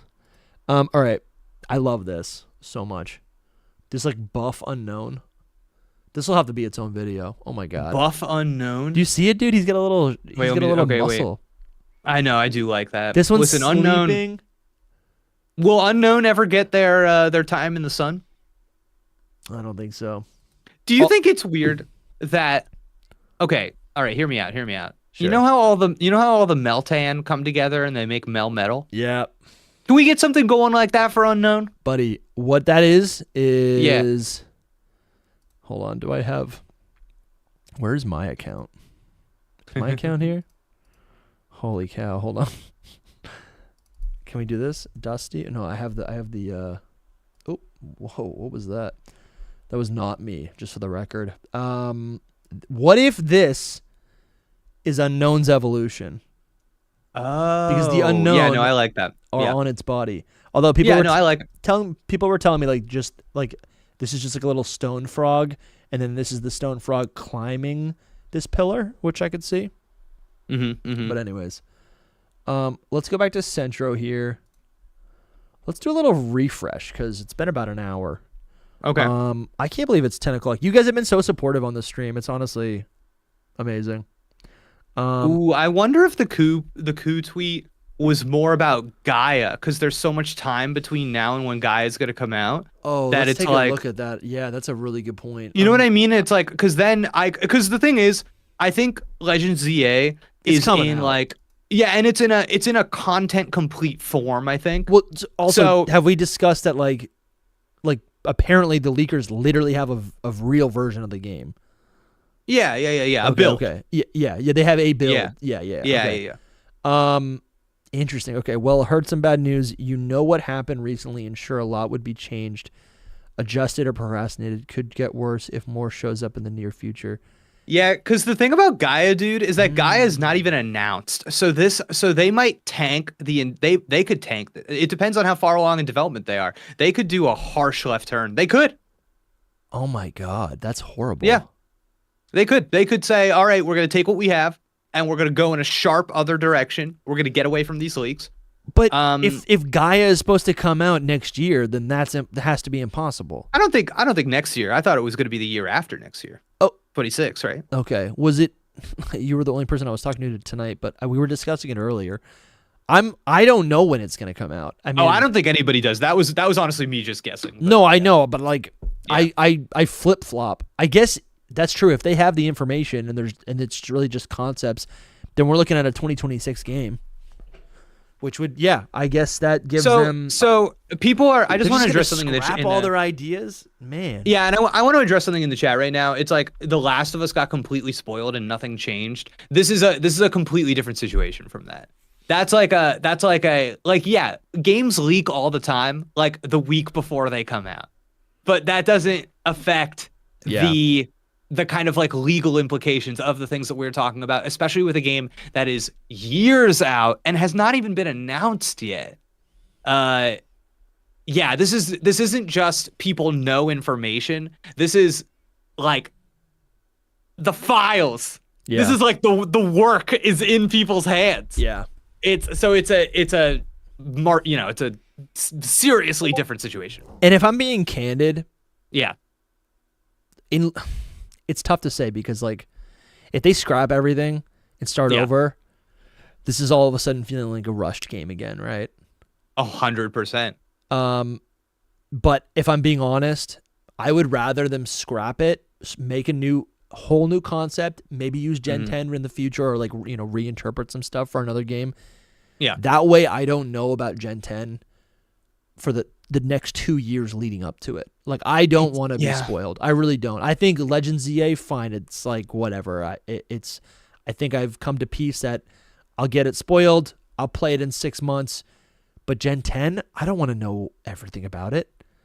Right. That sounds awful. Not. That sounds so awful. Dude, that's like knowing Han Solo dies for 2 years. I got to tell you, I have a feeling that might be reality, which really stinks. It's like it's always going to be that game. Yeah. Yeah. I mean, maybe they can move some stuff around. I know that there's that third game that's in the mix here, the Synapse, codenamed Synapse. Oh, that's fun. Do you want to monologue about that? Dude, can I tell you, that's, I think out of everything, the one I'm most excited about. Yeah. I would just want to shout out the Tiz in the chat right now, coming from my Discord. Oh, the Tiz! Discord. I posted in my Discord. How does it feel? The Tiz, welcome. How does the chat feel here on Hidden Power compared to the Jake Steinberg? The not normal chat. It's a different vibe for sure. I think sometimes we're thinking too hard over in my chat, and I like the focus that we have over here. We want stuff. Yeah. Let me tell you about Synapse though. So Synapse, we have like no information about this thing, which I think is so weird. Because to me, this is the one that if you were like, okay, Jake, you can open any of these boxes. Which one are you opening? I'm opening Synapse. Yeah. I want to know because what we got told was that it was a multiplayer focused, or a multiplayer game focused on battling, and the leaker said Splatoon-like.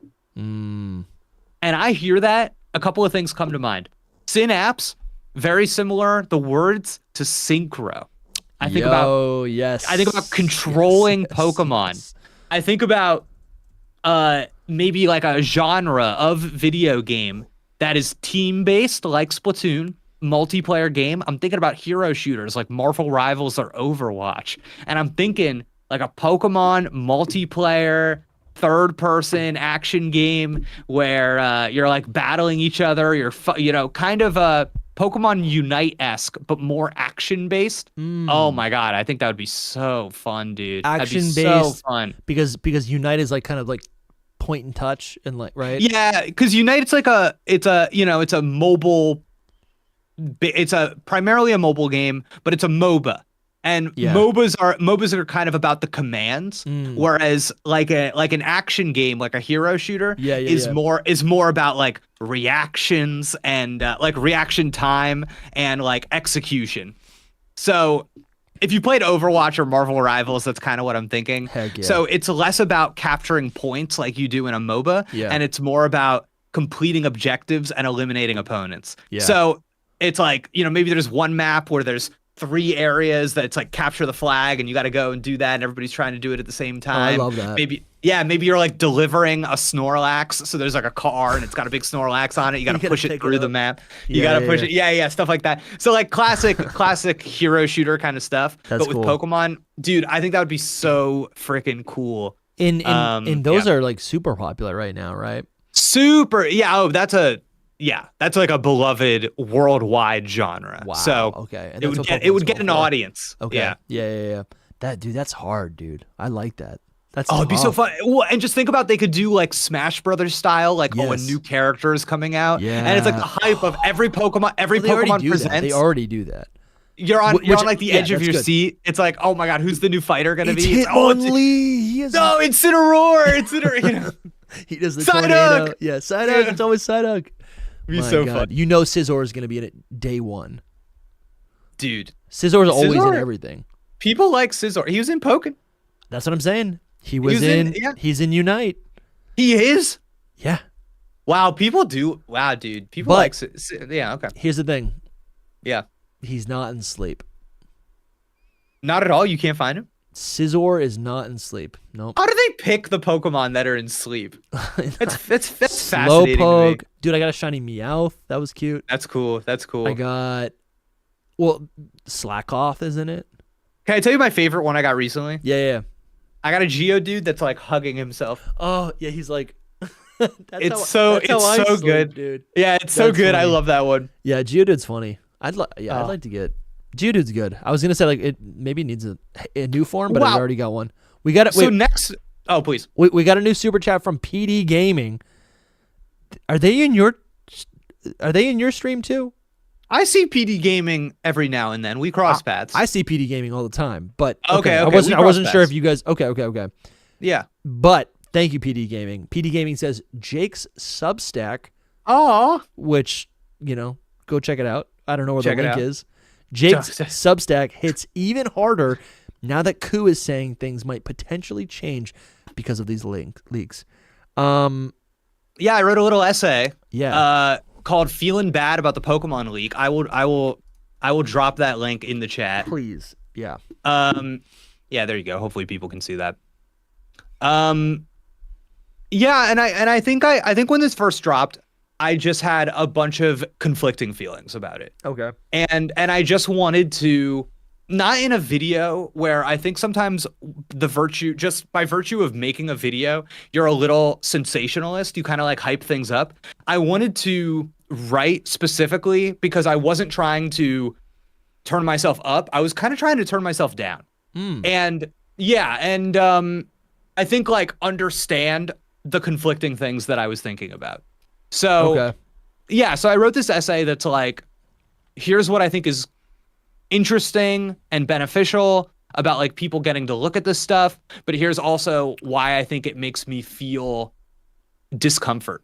And I which talk is a little totally bit about, fair. I mean, I think Yeah, straddling those like two different emotions is totally normal, and I feel like no one ever wants to talk about that ever.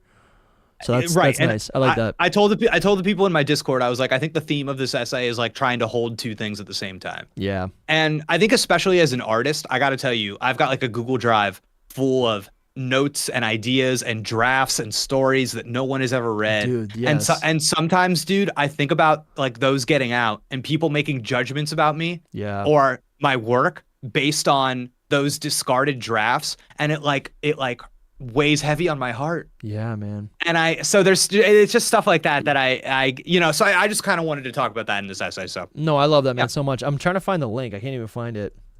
Oh, okay. Here, I'll hit you in our chat. Thank you. I was going back into older messages trying to find it. Oh, no, yeah. I don't think love I it even. so much. Yeah. Yeah. Thanks, man. Thanks. Oh, let's see. And if people go to that link and they subscribe via their emails, that's so big for me. My Substack's really taken off right now. Yeah. But all of those, it's totally free. All of those little signups help push it more in the Substack algorithm. But this essay got like 1,000 views on it in 24 hours. No way, man. Yeah. And Dude, it was crazy. That's awesome. So it was just, it's really cool. It's really cool. So I got a lot of feedback. Thank you. I got a lot of feedback about it. So I thought that was kind of cute the way I put those little paint splotches. I don't even know how you did that. That was sick. Yeah. Did you actually create this in your kitchen and then like took a picture of it? I thought it was a fun idea. I just want to reuse it all the time now. I'm like, oh, I like this. Yeah, it's funny. It's honestly, that could be your style. For non-readers, for illiterate folk like myself, do you think that there might be an adaptation as a video? Because the thumbnail slaps. Thank you. I'm a little like hesitant about making this a video. Okay. Just because I don't want people to feel like I'm being accusatory and I'm saying like you should or shouldn't feel good or bad about these. I love when people write me really long comments like that. It inspires people. So I don't know. It's one of those things where I'm not sure if the substance of what I'm saying fits that format. Yeah. But I'm thinking about it. There's also a thing on Substack now where they're trying to get you can just like read out loud and people can like listen to it like a podcast. Oh, that's sick. Yeah, so maybe I'll do that. Okay, maybe, yeah. So that's sick. Yo, everyone wants to be Hidden Power Podcast. This was a big diversion. I did not mean to take. No, this is cool. The super chat was specifically about you. Shout out to you, PD Gaming. Yeah, I'll just read it again. Jake Substack hits even harder now that Koo is saying things might potentially change because of these leaks. Appreciate you, man. I appreciate it. Dude, thanks for reading. This has been such a fun stream. I feel like I'm yelling, so I almost want to maybe just take it. Take it. Yeah. Let's just. Yeah.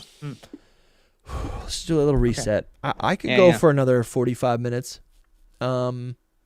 Maybe then go to bed, but who knows? Cool. There's a lot of people in the chat right now. I mean, there's more people now than when we started.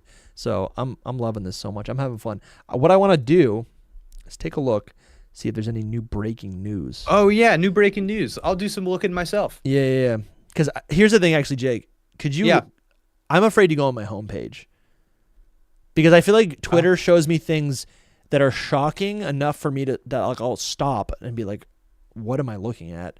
And then it thinks I like those things, and then it shows me more of those things. And I get worried. And then I feel like it's always just showing me things that are like off topic. So I'm afraid to go on my homepage, truthfully, because it's just, whatever. And I get that.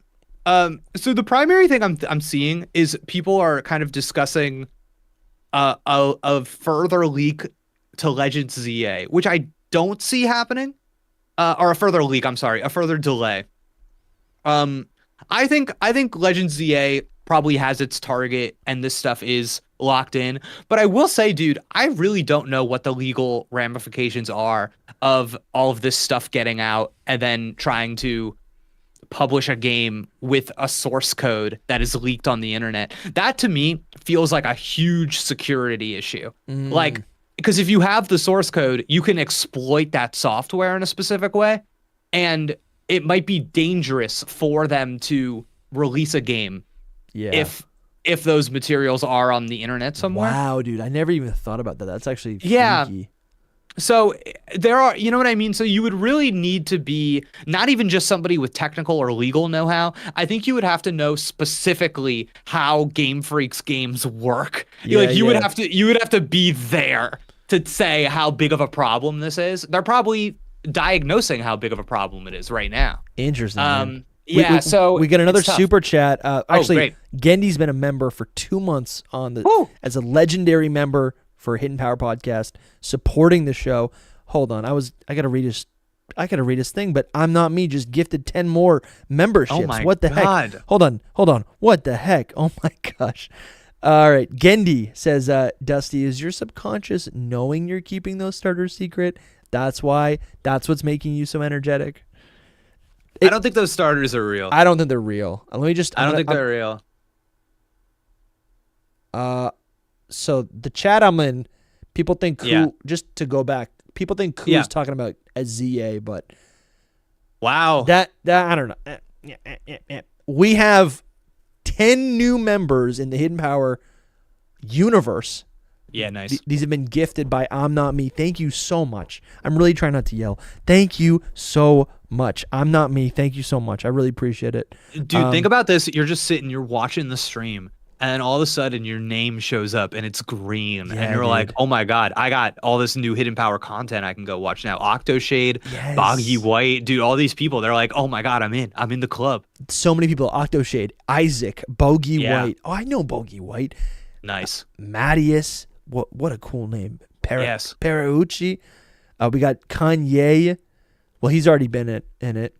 Chad Goldstein, Tyler Payne, Adian. That's a cool name. Octoshade. I'm just reading names now. Rito's now in here. Unseelie King. What's up, dude? I'm pretty sure you're already a supporter. Coach Bruce Tipper. Okay. Dude, welcome to the chat. Welcome to the stream. Welcome to the Hidden Power Podcast. And thanks. I'm Not Me for being. I'm really trying to whisper right now. I'm Not Me. Everyone's falling asleep. I'm Not Whisper Me. Stream. Yo, what's up, guys? Yo, hey. Welcome back to Hidden Power. This is Dusty Gogoat and Jake Steinberg. It's hidden because we're so quiet. We're so quiet. This is the secret power. Quiet. Yeah. What's all up? right, Jake? What I wanted to ask you. Oh yeah. After we got so much support in the chat, is that what do you think about this right here? This is a early prototypes for Pokemon X and Y. Early prototypes for Pokemon X and Y. Because there's actually, hold on. There's this little guy. There's actually gameplay. Let me see if I can find the gameplay. What do you think about that? Maybe you need to see it one more time. Yeah. Hold on. I think it's right up here.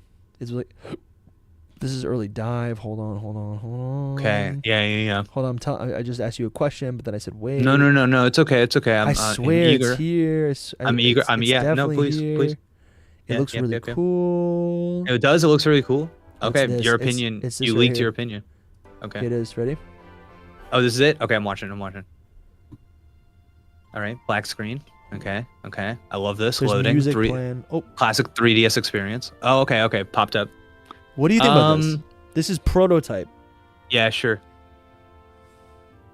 I'm not digging it. Really? Obviously, it's not a final build. Yeah. Does it remind you of anything? It kind of reminds me of like other Game Freak games, like non-Pokemon Game Freak games, honestly. Maybe BDSP? A little BDSP. Yeah, there's a little BDSP in there. I'm excited because I think... Yeah. I mean, this is like a rough build. Yeah, I wonder. So the problem with getting stuff like this without any context, is that we don't know if this is like all of the assets in this. Maybe these are like public assets that Game Freak has access to through development tools. Like maybe that little character that's walking around, maybe they didn't even design that. Maybe that's interesting. Yeah. I mean, like how if you're working in a certain engine, you just get like the trees that they have, everybody has access to. This is the default character before you customize it. See, to me, this just feels like what this communicates to me, again, without context, is this was Game Freak's initial idea for a 3D Pokemon game, right? It's cute, it's vibrant, it's chibi, it's 3D. We didn't actually get a game that fulfilled that until Brilliant Diamond and Shining Pearl, and everyone hated it. Which I think that has problems, but it's not really the art style. I think it's mostly the Can I tell you what I'm seeing here, really? Yeah.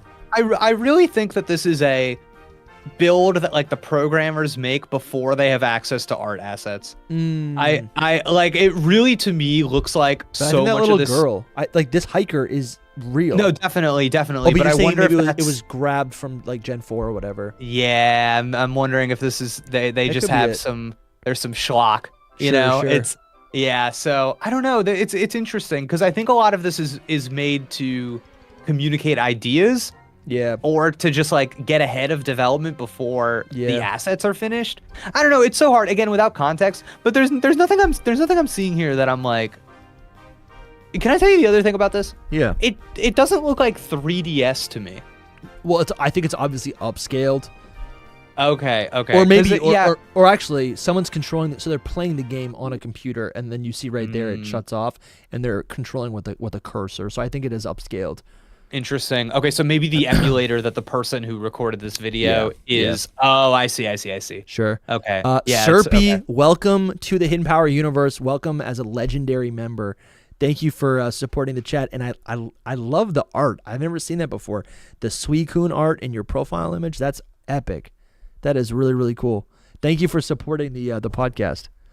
So I just wanted to show you that, Jake, because it's funny. I was looking at my I've got the stream pulled up here on YouTube. Yeah. And it's like a little behind, and there was a little clip on that Twitter feed you were scrolling of just like normal X and Y gameplay. Yes. And as it was playing, I was like, man, it kind of looks good actually. I was like, right here? No, it was just like the normal default male trainer, and he was like running in a gym or something. Sure. But I just was like, oh yeah, that looks so much better than this early build. I don't know what this is. Well, there was a dive function. Oh, they were dive. Oh, that's cool. Yeah, that is cool, and that shows up in Omega Ruby and Alpha Sapphire, which is that same engine. Lovely. Where did I want to show you? There's one more thing. Oh yeah, right here, right. Yeah. I'm just like, dang, that looks good to me. See, I don't think. Oh, the hiker's still there, actually. Yeah. It is that same hiker. See, I don't think this looks good. I think Ultra Sun, Ultra Moon. Yeah. Those games. They're not chibi. Yeah. And I think they look good. I think they look good in the world. I think when you were up close to the main character right here, that looks pretty good. When you were up above, it's not my favorite. But maybe that's what they wanted. They were like, let's have a dynamic camera to make this feel 3D, to make this feel like it's essentially the console title that everyone wants. Yeah. Right? This is the first 3D Pokemon game. I don't know. I think another thing for me is like it doesn't look this good. I know it doesn't. I might be speaking out of turn. I might be speaking from my memory from when I played it on my 3DS. But I guess I agree with you. When I play this game on my 3DS, I hate how it looks. Yeah, but actually it's true. It's like right here.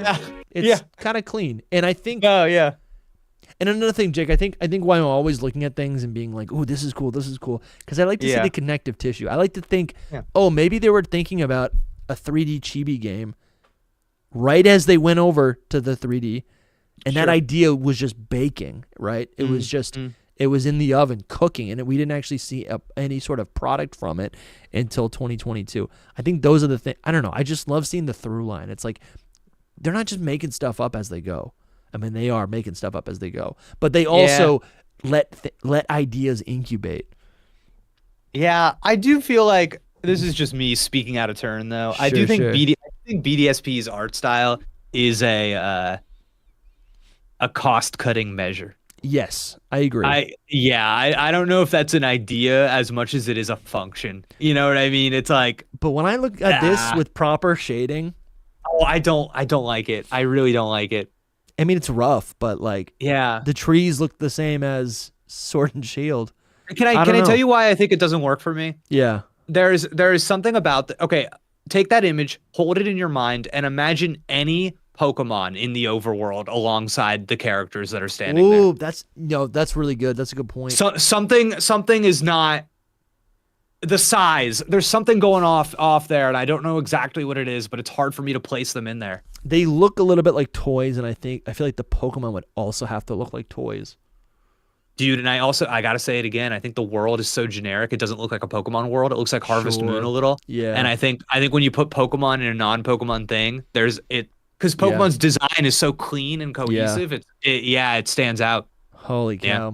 We get another which is why I don't like Scarlet and Violet, by the way, because that world is so not designed well. They stand. Yeah, you look anywhere and it's just like mud. Yeah, bad. Yeah, it's like a little mud bath. That's a callback to earlier in the show. That is good. That's good. Yeah. We get another super chat by Bramtastic. This is a friend of the pod, friend of Jake. Thank you so much for the super chat, Bramtastic. For the first 3DS games, they might have been a little too ambitious trying for dynamic battle cameras in Southern Kalos. It's not surprising they cut so much. With Omega Ruby and Alpha Sapphire, the Gen 3 remakes, they learned a lot really fast. Okay, there's a lot. I'm just thinking. For the first 3DS games, they might have been a little too ambitious. Yeah, possibly. I think definitely. You know what, dude? People never talk about this, but I think something that not just being the first 3DS games, but also being a worldwide release, I feel like that must have ruined their lives. Yeah, I get that. I have a client right now. Yeah, I have a client right now. I pray they don't watch this. Yeah. And we're doing weekly podcast releases. Cool. But like for the month before, we like made 6 podcasts, so we were ahead. Yeah. And then they wanted to release them all at once. No. So I'm just like tomorrow, that's what I'm doing. I'm editing a podcast. Like I'm on a grind. Wow, that is a big grind. And that's what these people that's what Game Freak felt like in 2013. For the worldwide premiere of X and Y. Bram, thanks for the dono, man. Wow, it must have been from this stream. I just got a new Substack subscriber, so thank you whoever's watching. Let me get a little. Can I get a little philosophical about that super chat about something in there? Yeah. I've been thinking about this a lot. This idea of like they get ambitious, they have a plan, and then they have to cut content out to release the game. I think a lot of people hear this kind of thing and they have in their head this ideal version of the game, the true version with all the content. I feel that. Yeah. And I got to tell you, I think part of art is the balance with human resources and capitalism. And I think like the game does not exist without deadlines. The game does not exist without resources and time frames and deadlines. Yeah. And part of any art is that balancing act. Yeah. So every game exists within that. So to say that there is like a version of art that exists without that, to me it's like, oh, we're actually talking about something that doesn't exist. Like, and will never exist, because every video game ever made, every movie ever made has edited and made sacrifices and changed their plan, because that's actually part of making art. It's not like it's a feature, not a bug, is what I'm trying to say. I love that, Jake. No, absolutely. We've talked about that before, and I think that's a part of anything, right? And I think going back to the idea of like, you know, these fictional worlds feeling real. Yeah. Like, that's great. Let them feel real. But now, as the older I get, the more I come to terms with inconsistencies in lore, inconsistencies in canon, right? Like Rey being a Palpatine, I know that exists because of the boardroom, not because of you know, it not making sense in canon or whatever, right? I can separate now those two things and be like, and just enjoy and take from the art which I like, right? Like You know, when Kanye Oh, West definitely. wants to be a crazy person, I can be like, okay, it's a different era now, right? Different era. There you go. So no, I like that a lot, man. We just got another gifted membership. How is this possible? I How is don't this know. possible? It's the same 10, person. 10, I'm not me. 10, this is Dusty, insane. 10. 10. Thank you so much. I don't even know. I'm like broken because it's not for me. It's for you guys. I'm not me. Is just giving back, sharing the love. Thank you so much. Nero, Scarlett McCain, Verks, Jose, Brett, Nicholas, Matt, Alicia, all these lurkers. Vice. Welcome. Drogo, welcome. Thank you guys so much for the support and welcome. If you want, after this stream, you now have access to like over 25 bonus podcasts that only channel members can get access to. You can join. Wait, hold on. You can join the secret Discord too. Yeah, let me tell you. These people: Nero, Scarlett, Verks, Icarus, or not Icarus, Jose, Brett, Nicholas, Matt. These people that were gifted these memberships. You said they were lurkers. I want them to reveal themselves. Yeah, right? Who are you guys? Yeah. Tell us something about yourself. Tell us. I don't mean that as a bad thing. No. I just think it's important that they be part of the community. I think they're at work right now. Maybe they're, studying for a test. Maybe they're gaming, right? Give me a little typey type. Yeah. Who are you? What are you up to? When did you learn about the podcast? Because I'm glad you're in our community. I mean, you've always been it. Oh my God. What's your favorite pasta dish? Oh, I just saw it. We got another 10 Hidden Power Podcast memberships gifted by Gendy. I love you guys so much. This is insane. I wasn't even going to go live people today. That need to reveal themselves. Oh my God. What the heck? More people. 5 Hidden Power Podcast memberships. Thank you, Drogain, so Keep much. Going. Thank you, Gendy. And the beauty of this is that you guys are spreading the love. Oh, look at all these people. Please, let me know who you are. The member lore, dude. Tell me who you are. Who are you? Join. I mean, you're part of the community, but I want to know who you are. I gotta tell you, I like the favorite pasta dish question. Oh, that's good. What's yours, Jake? Yeah, man, I gotta tell you, it's embarrassing. It's embarrassing, but I love a spaghetti and meatballs. I love it. It's classic. It's really good. I love it. I gotta start being quiet. I really gotta start. Okay, yeah. Wife is sleeping and I love her. Wife is sleeping. She's got work tomorrow. I'm screaming. Right. Okay. Yeah, right. So I made spaghetti and meatballs is good. I made a delicious pasta meal yesterday. Tell me. 2 days ago maybe. Okay. It had lemon in it. No. Yeah, it was so good, dude. It was so good. Lemon juice. It was like kind of like a creamy sauce, kind of basic, a chicken, whatever. Like I cooked the chicken. I used the sauce, onion. I put the stuff in it. There's chicken in there. Yeah. It was good. It was good. Okay.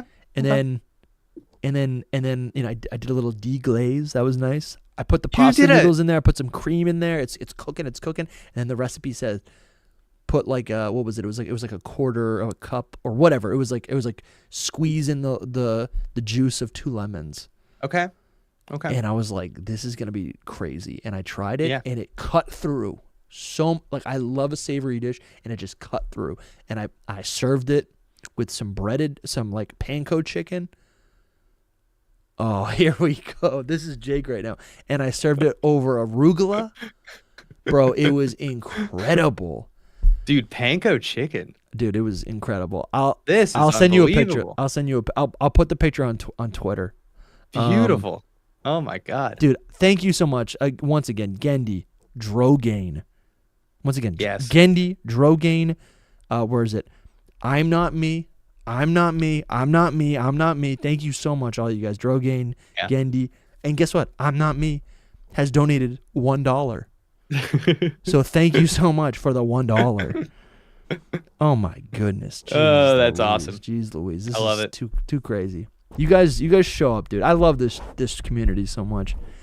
You guys, like, the fact that you guys are watching makes me so happy because I was like the craziness is happening this week and I want to stream, but I'm like, are people going to show up? Zach and Lumi can't stream. And I was like, no, I want to be here for you guys.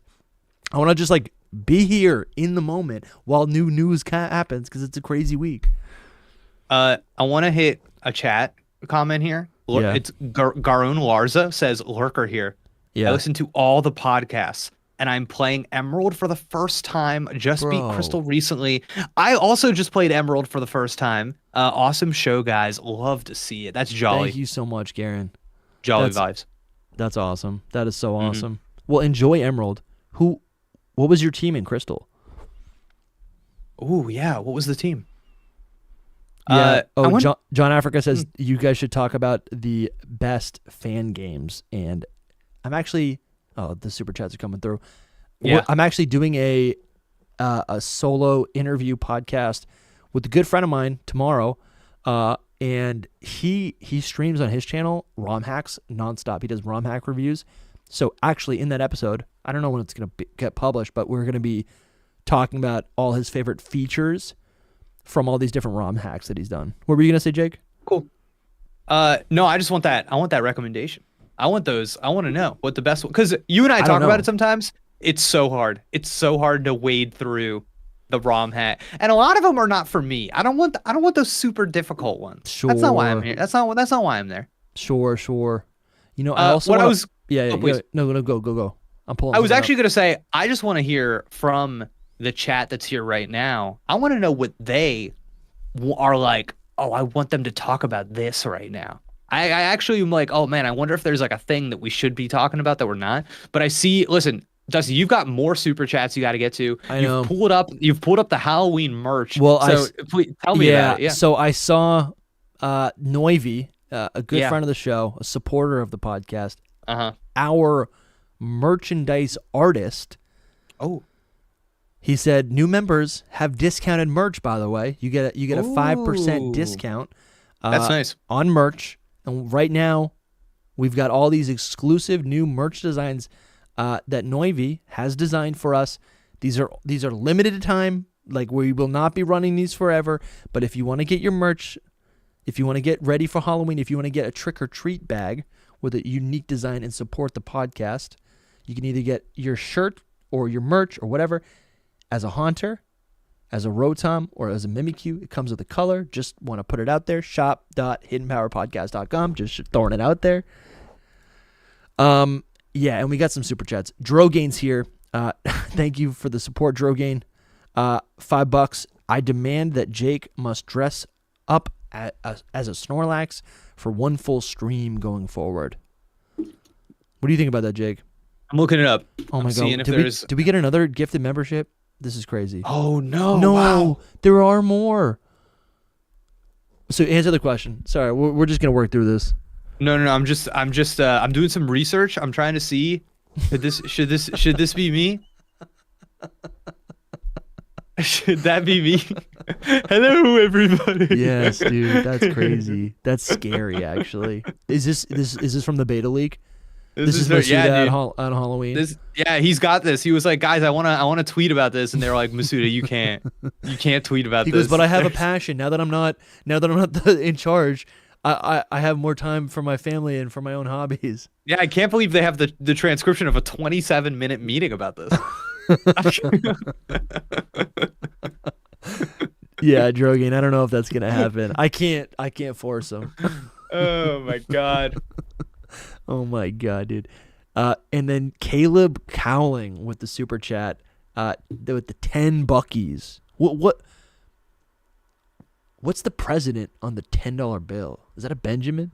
That's a 100. The president on the 10. No, you know this, Dusty. You know this. Is it it's a Jackson?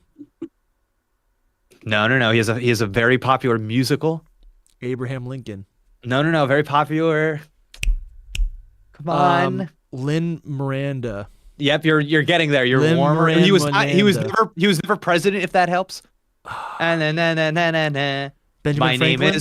My name is da da da da da da da. I didn't see it. There's a million things I haven't done. Benjamin Just you Button. wait. I don't know. Alexander Hamilton. Hamilton, of course. Dude, when are they gonna update those to like Kobe? Like, why is Kobe not on the $10 bill? Right? I love that. Like, why not, dude? You know? Let's vote, because if we voted, they would put like freaking Harry Potter on it. Yeah, George Lucas and like Elon Musk and like it'd be so bad, dude. Yeah, it'd be like the Pepe the Frog. yeah, exactly. All right. Caleb Cowling, $10. Thank you so much. Off topic, but I was listening to the pod and saw the possible multiplayer game being made with the Switch 2. I feel multiplayer is huge in Gen 10. Online and Nintendo haven't mixed. Time to change. Dude, go off on this for a little bit, and then I'm going to get to some more super chats because it's kind of insane. Or how about I get to the super? Let me do the super chats first. Yeah, please. Caleb, please. We'll answer the question. Chinglin, who has don't hit, bro's got merch. Like I know he's got merch for Hidden Power Podcast. Love it. He has just gifted 5 people, new members. Let us know what the pasta lore is. What is your favorite pasta for all the new people? Thank you so much, buddy, for supporting the for the stream. Thank you so much, Gendy, again with another 10 donations. Thank you so much. Well, look at all these people. I'm like getting overwhelmed. Crazy. I'm literally. I know all green names now. Yeah, everyone. The whole chat is green. Thank you, Gendy. Yeah. NMT Art is here with the $2. A Pokemon Fusion gimmick has been on my mind. I get it. Oh, that's crazy. Yeah, I get it. And then we also have Red here with the $5. Thank you so much, Red. Gnocchi and tomato sauce. Nice. Got a Halloween shirt for me and my kids, and I want to hear about what will be TPC, Nintendo Game Freak's angle for PR post leak. Yeah. Sure. All right, Sure. Here, hold on. Okay, we're all cut up. From the top. Thank you guys so much. I really appreciate it. This is massive. I don't even know where the Caleb Cowling, $10. Okay. Off topic, but I was listening to the pod. Okay. Multiplayer. Multiplayer Gen 10. Yeah. So a few things. So first, we know that there is an evolving understanding of multiplayer systems, right? Because in Scarlet and Violet, you can already at any point in that open world have friends run around with you. So it is something that these technical skills build on each other. But also, I think that there was a leak suggesting that Gen 10 was being built in the Unreal Engine. Yeah. And I think that is huge because there are online components built into working there. There's institutional knowledge. There is a school of thought. It is not having to develop tools from the ground up for these systems. And with something like Switch 2, of course, you're going to see increased internet speeds. You're going to see a better Wi-Fi chip in the device itself. You're probably going to see an Ethernet port on the base dock just from day one, whereas the Nintendo Switch dock, not the OLED does, but the non-OLED does not have an Ethernet port. So making that more accessible to people is great. Obviously, every generation, Nintendo invests more and more into their behind-the-scenes kind of like server ecosystem. Yeah.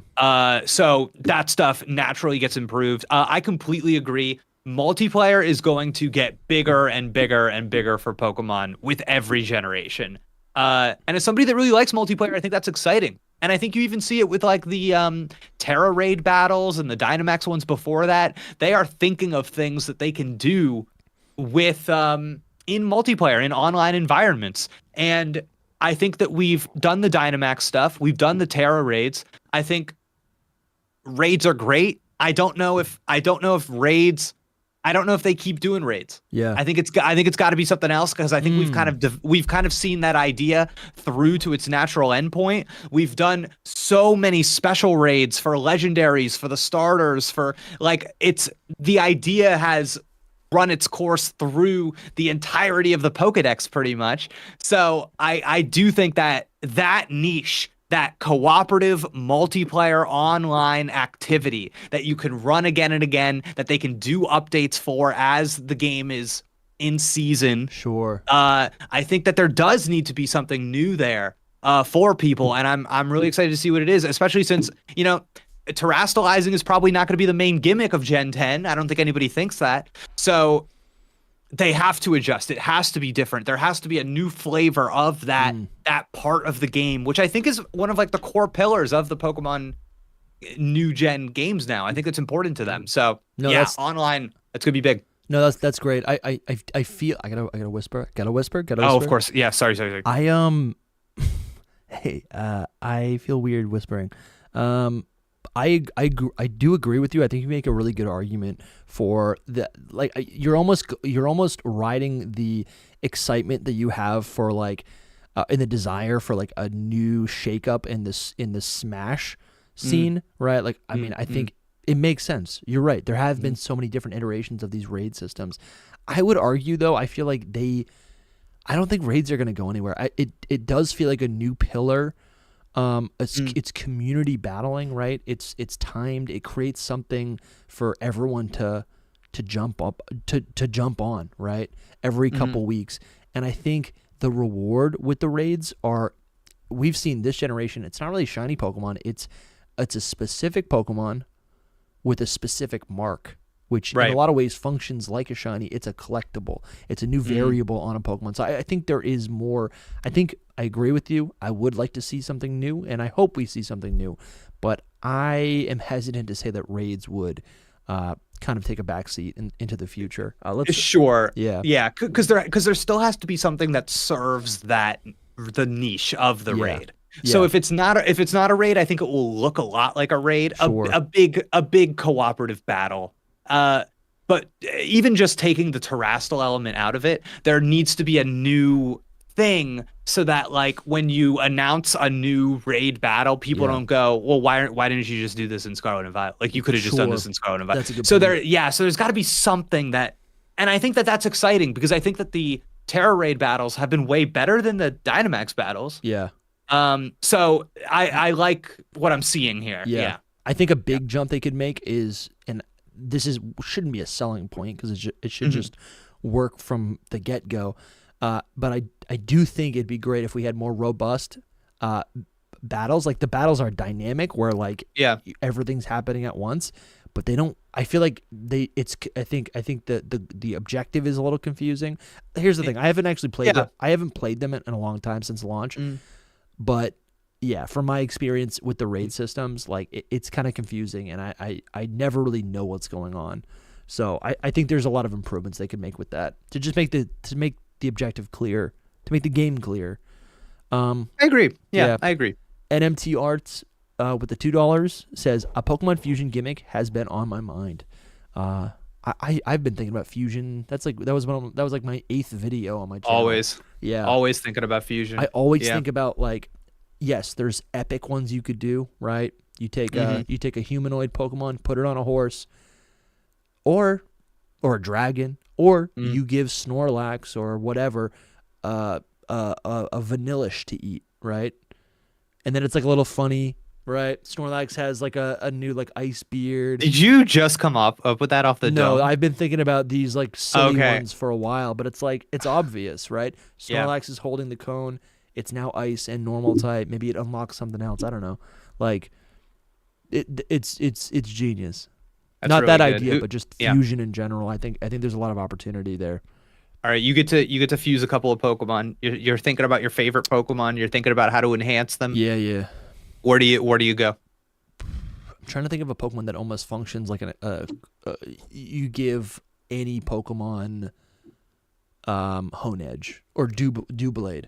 No, I want to know you though. What's the Pokemon that you're like, I want this fusion on my team. I want the combination of these two. I know. I'm trying to think. I'm trying to think. I like where you're going with that though. Give him some swords. Yeah, I get that. That's cool. Maybe you know what you tie some you tie some Octilleries on Scizzor's hands.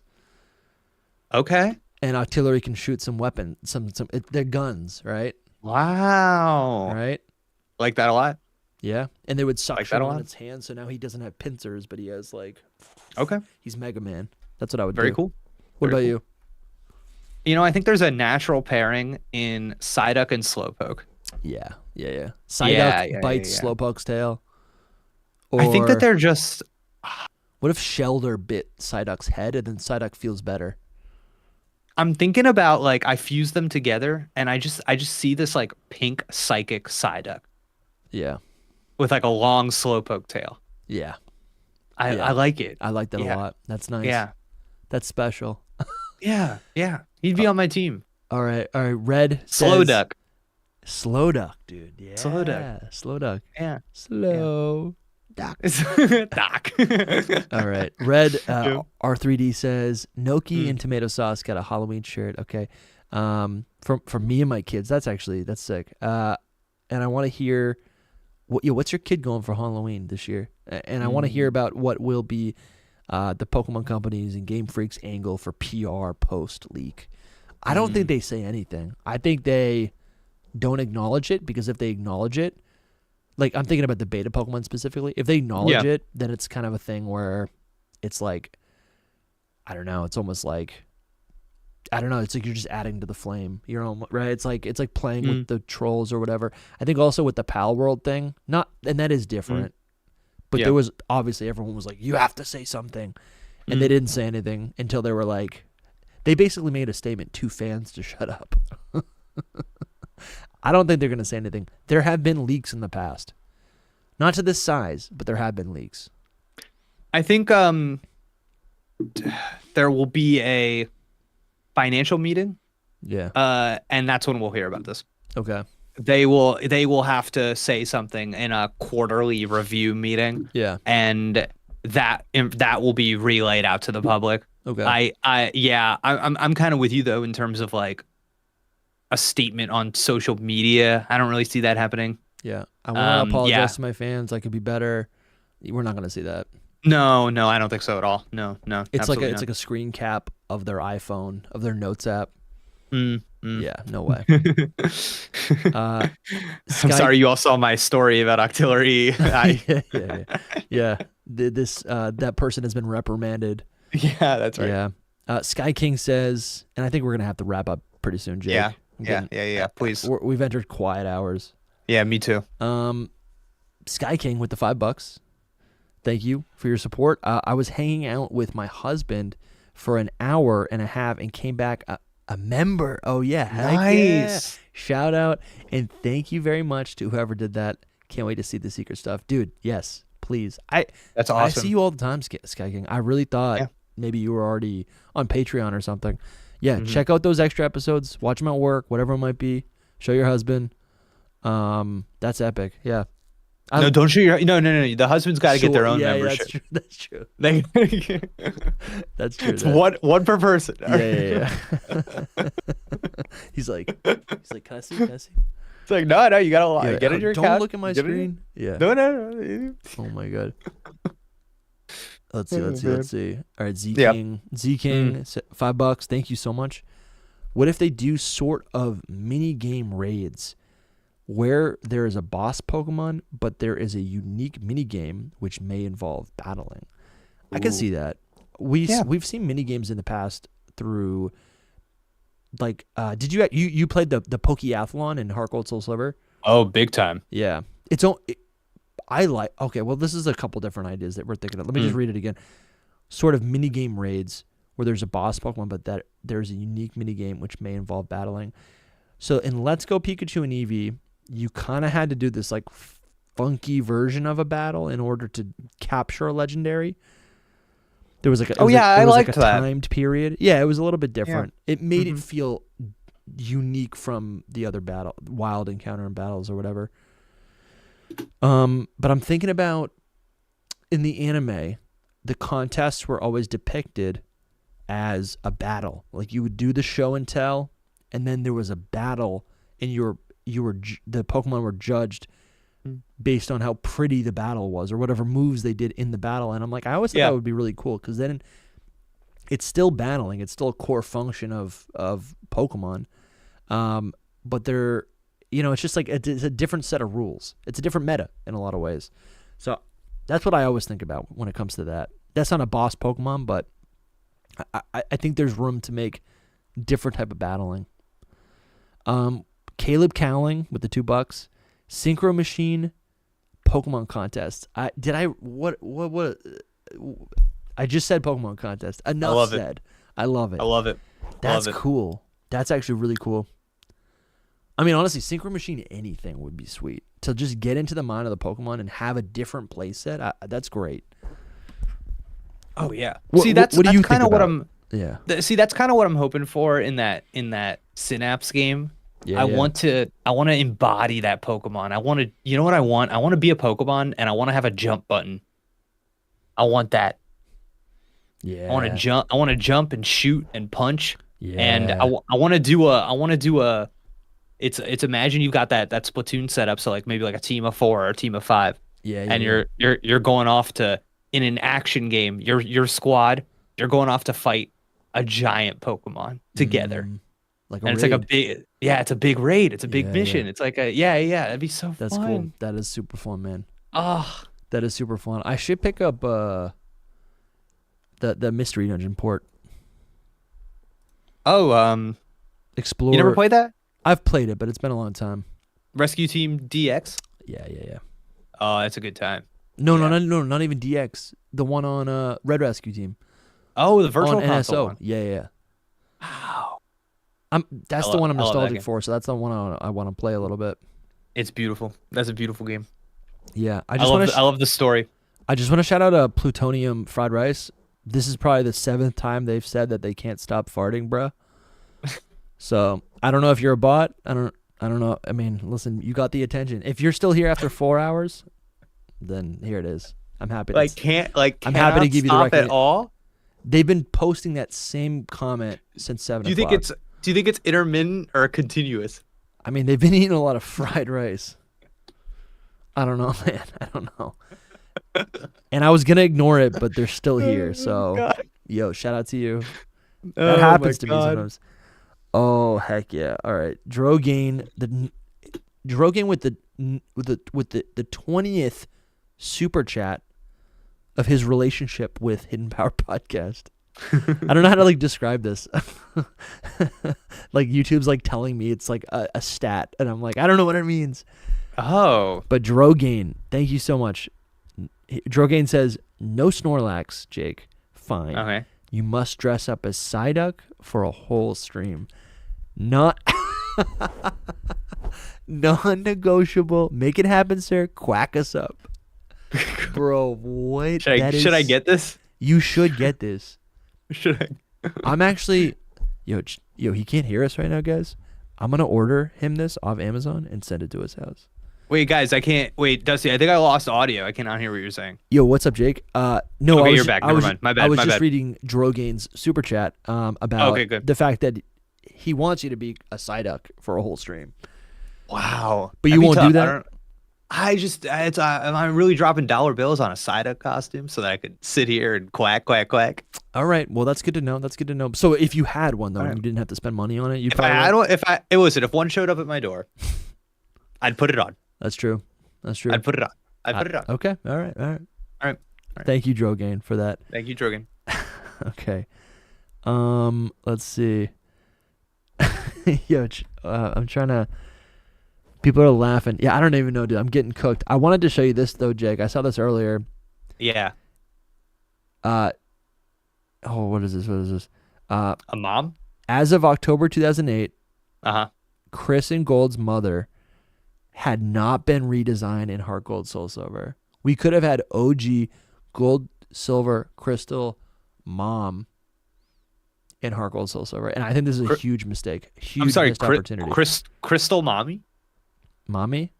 Wait, hold on. So this is not the character that's in the full game. That's in the real game. This is This is the character that's in. This is the art of the Sugimori art. In that is the mom in Gold, Silver, and Crystal, but not Heart Gold, Soul Silver. I see. Okay, I just pulled it up. And I see the mom. It's a good this is. Listen. Talk about this Freudian. This is the mother I grew up with. This is right when I was 7. This is the mom that was in the house. Yeah. Who saved my money and bought berries with it. Wow. Yeah, dude. It's the best mom. This is the best mom? No, the Alola mom is pretty good. Yeah, the Alola mom. No, actually, the Paldea mom. Really? Should we just pull it up? I like how Alola mom she's got that affair with Kukui, and I like how she's always like, oh, tomorrow I'll unpack these boxes. Bro. It's tough. It's tough. The Switch is not kind to Paldea mom. Dude, look at those eyes. No. Dude, look at those eyes, dude. Yeah, you're right. There's something going on there. It's doing something for me, dude. Yeah, you're right. I get it. No, I just think she's like. Anyways, I think yeah. This might be my favorite part of streaming with you. Talking about the moms. I just like the critical analysis of the mother characters. Yeah. You know, I think we should do a purposefully, just exhaustively long mom tier list. I see it in the chat box. Like literally 6 hours. Yeah. Just like dare someone to watch the whole thing. Oh my god. It's good, man. Listen. This mom's got some Harley Quinn vibes, I gotta say. The hair? And the apron, the diamonds. Oh, I can see that. Yeah. She's that's actually a good point. Yeah, Quinzel. Yeah, dude. Dude, these mothers raise the next generation of champions. That's all I'm saying. But yeah, Jake, I'll send you a link to all of these beta Pokemon. Okay. And I just want to thank everyone in the chat. I appreciate all the support. Like, this show would not be possible without you. No. I appreciate Jake being here. He didn't even need to be here. He was having a nice night with his wife, not fiance, wife. Congratulate. Oh, dude, I've not even seen it yet. That looks good. Will you marry me? The rank is mom and mommy. Oh no. And then of course, I just also got to tell you guys, we have a limited time merchandise for the Halloween, the spooky season. Get yourself a ball cap. I'm telling you, the Mimikyu and the Rotom and the Haunter, they're limited edition. The back of the merch is the same, but you got to claim whatever one you want, you know? Oh, you got to make your choice. You got to make your choice, dude. Right? Yeah. Pick your starter. I mean, the Haunter is the one I'm getting. But yeah, dude. And also, you guys all became members, so you all have discount codes right now. Oh, that's awesome. You all have discount codes for these merchants. So, anyways, all right. Too much self promo, but I gotta push these because they're not gonna be available for much longer. I don't even know how to end this. I'm exhausted. Thank you guys for being here. I love you guys. And guess what? My goal is to be back tomorrow night. So, subscribe to Hidden Power Podcast. Actually, hold on. Did we miss? I'm still seeing Gendy up there. No,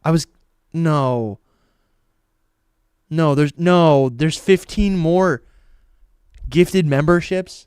Stop it, guys. What is going on? No way. I'm trying to leave. Wait, I need you to know that I pulled up the Centro Twitter account. Yeah. And I'm just now seeing this Ola Dusty. This is so funny. Yeah, we were chatting. That's hysterical. Yeah. I'm trying to get him on the pod. Wow. It's been 2 years. I've been asking him. Face reveal.